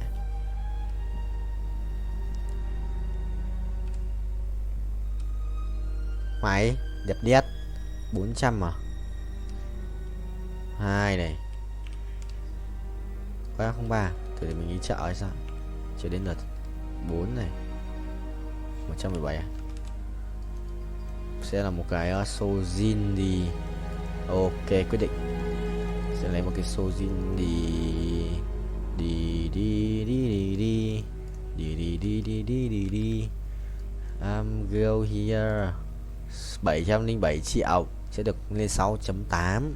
Tốc độ sẽ được mắc ping không? Quỷ ác quỷ phi phai. Tốc độ bù đắc bù nào nào. Mấy thằng này có một chút game thôi chứ. Thằng này rebirth 163 lần. Kê vậy.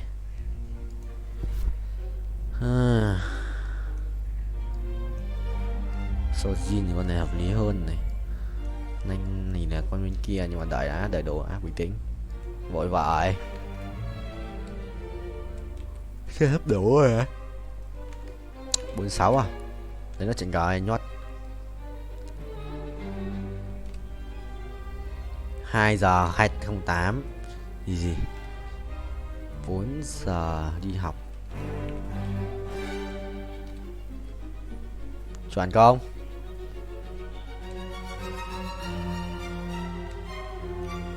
Mai học xong chứ làm gì muốn đi tập.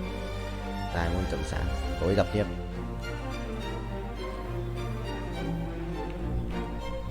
Trốn không?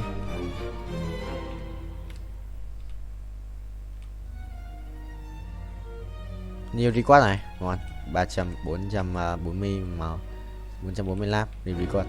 50 lap 450. 451, 452. Được không?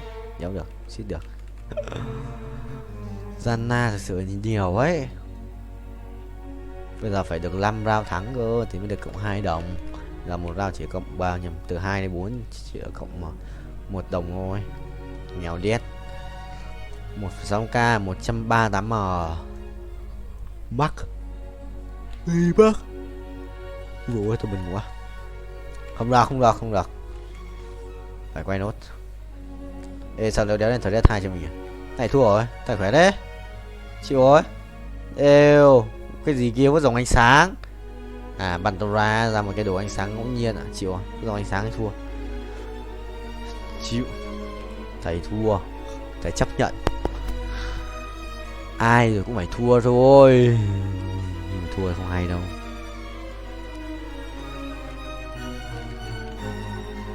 Ai rồi cũng phải thua rồi. Mày perfect. 300 linh mấy lap vậy. Em quay anh ác quỷ à? Cheers. Nổi không? Nổi không vậy thầy?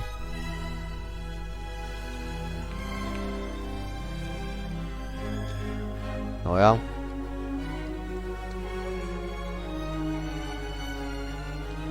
Ôi kìa, đâu được. Perfect à? Ôi hỏng rồi, hỏng. Một lần thôi. Rồi hay. Anh sợ đấy nhé. Soraka cút. Cái đéo ở đây. Một cái giáp máu á. Cái đéo ở đây. Ôi đéo ở đây. Nhào đấy. Thầy lái. Mình thắng. Nghe cái trường mày thắng. Mày 10% nữa. Mày ngã.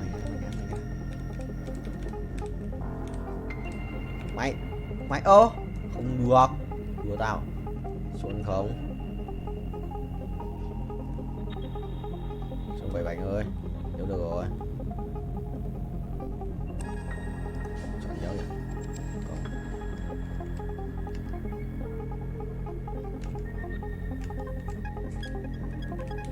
Không được rồi. Đây lại lệch này. 10 này. Đó. Nếu được tiếp à? 3 củ 59 là xem được bao nhiêu nhá. 3%, 4,66 cũng được. Át này. Sẽ át từ này rồi. Ê, chơi xong rồi, đánh trùng bài rồi, thằng này ấn tử thần ạ. Không sao thầy ơi, mình dồn trước là được. Sử thanh hóa. Bây giờ nói bàn, xong rồi xoay bài tự động. Đấy mới không. Chuẩn chỉ đấy, chuẩn chỉ mà xoay bài tự động.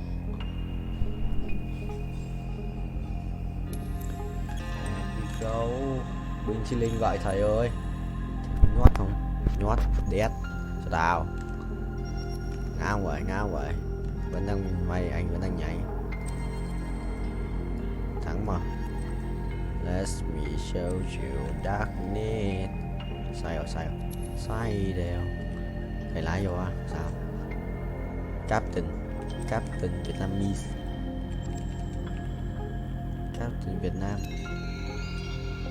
Máy. Capture. Chuẩn không vậy bạn ơi. Chuẩn. 2 lần này.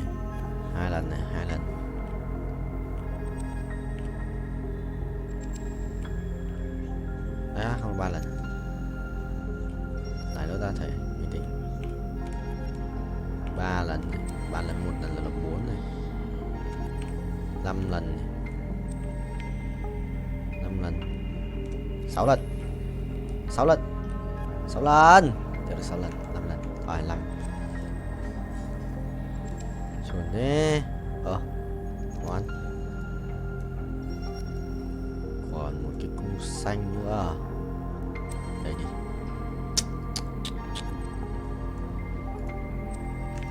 Cung bài còn gì nhỉ?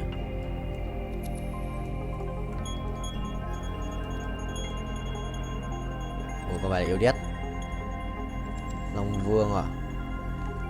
Yêu đét xong còn nhiều máu đấy. Xuân vậy. Thầy chưa chạm đất 49 rồi. Xong lần này là quay một vòng rồi. Mình tại không may mắn rồi nên là đến từ bao nhiêu quay được người thôi. Phải có may mắn cơ mới tích lâu. Vậy khỏe phết đùa. Không có Guardian carry mà vẫn hold Guardian à. Thực sự là cầu nguyện không vậy. Thực sự là cầu nguyện ra Guardian không. Cái thằng lái xe này. Đấy, xe bay rồi. Xe bay nhưng mà vẫn cần bánh. Sự nhót không? Nhót đó. Mày nhót không? Ui Galio rồi. What the hell. Ui nó ở kia. Thì không quan tâm. Chơi Galio rồi. Để Galio ngoài. Chưa cần lắm. Cũng xịn đấy. Nhưng mà thiếu xe lát. Đèn từ xe lát nữa là xong. Perfect tiếp à. Thêm nữa không? One more. Ê, 135 xuống 126 rồi. No reset. One more này. One more. One ai không được. One more. Không one more à? Quả đấy. Đây, được rồi. One more. Two more. Hai Sibasikira. Nope. Mày bay 54 à. Thực sự là 5 củ ấy nên là 50%. Quay đều. Cái gì đấy? Không skip được quên mất. Thôi thầy về qua kia thầy bay thầy kiếm tiền gì bớt. Quá mạnh. Ra một tuổi mà rồi lên qua 4, cứ chỉ qua 4 cho tôi vậy, không chôn tôi à?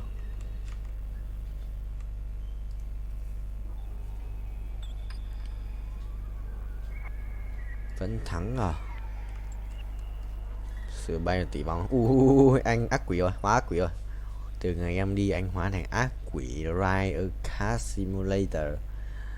22 củ à? Anh sẽ bay được tầm 400 củ, 450 thì mới lên cấp tiếp theo được. Sửa binh chi linh ấy.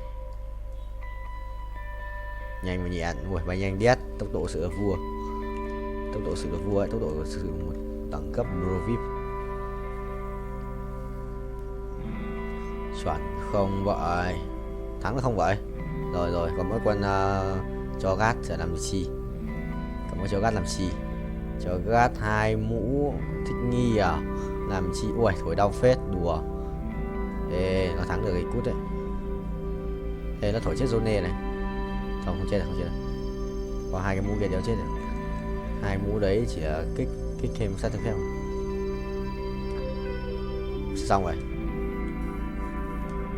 Quả chém mới là của mình rồi. Chắn luôn. Đi chợ 100 máu bốc lửa. Đồ Zone này. Zone cái cục đấy sự xịn không? Ban lan chắn à? Đồ cổ này. 15% hút báo chủ sở đồng minh được đấy. Cái ui mất lắc rồi. Còn những cục kia, còn cục vàng. Lấy một cục vàng đi. Rồi chạy lấy cái này. Ha sorry. Mày bay cao. Một lần bay được tầm 40 triệu.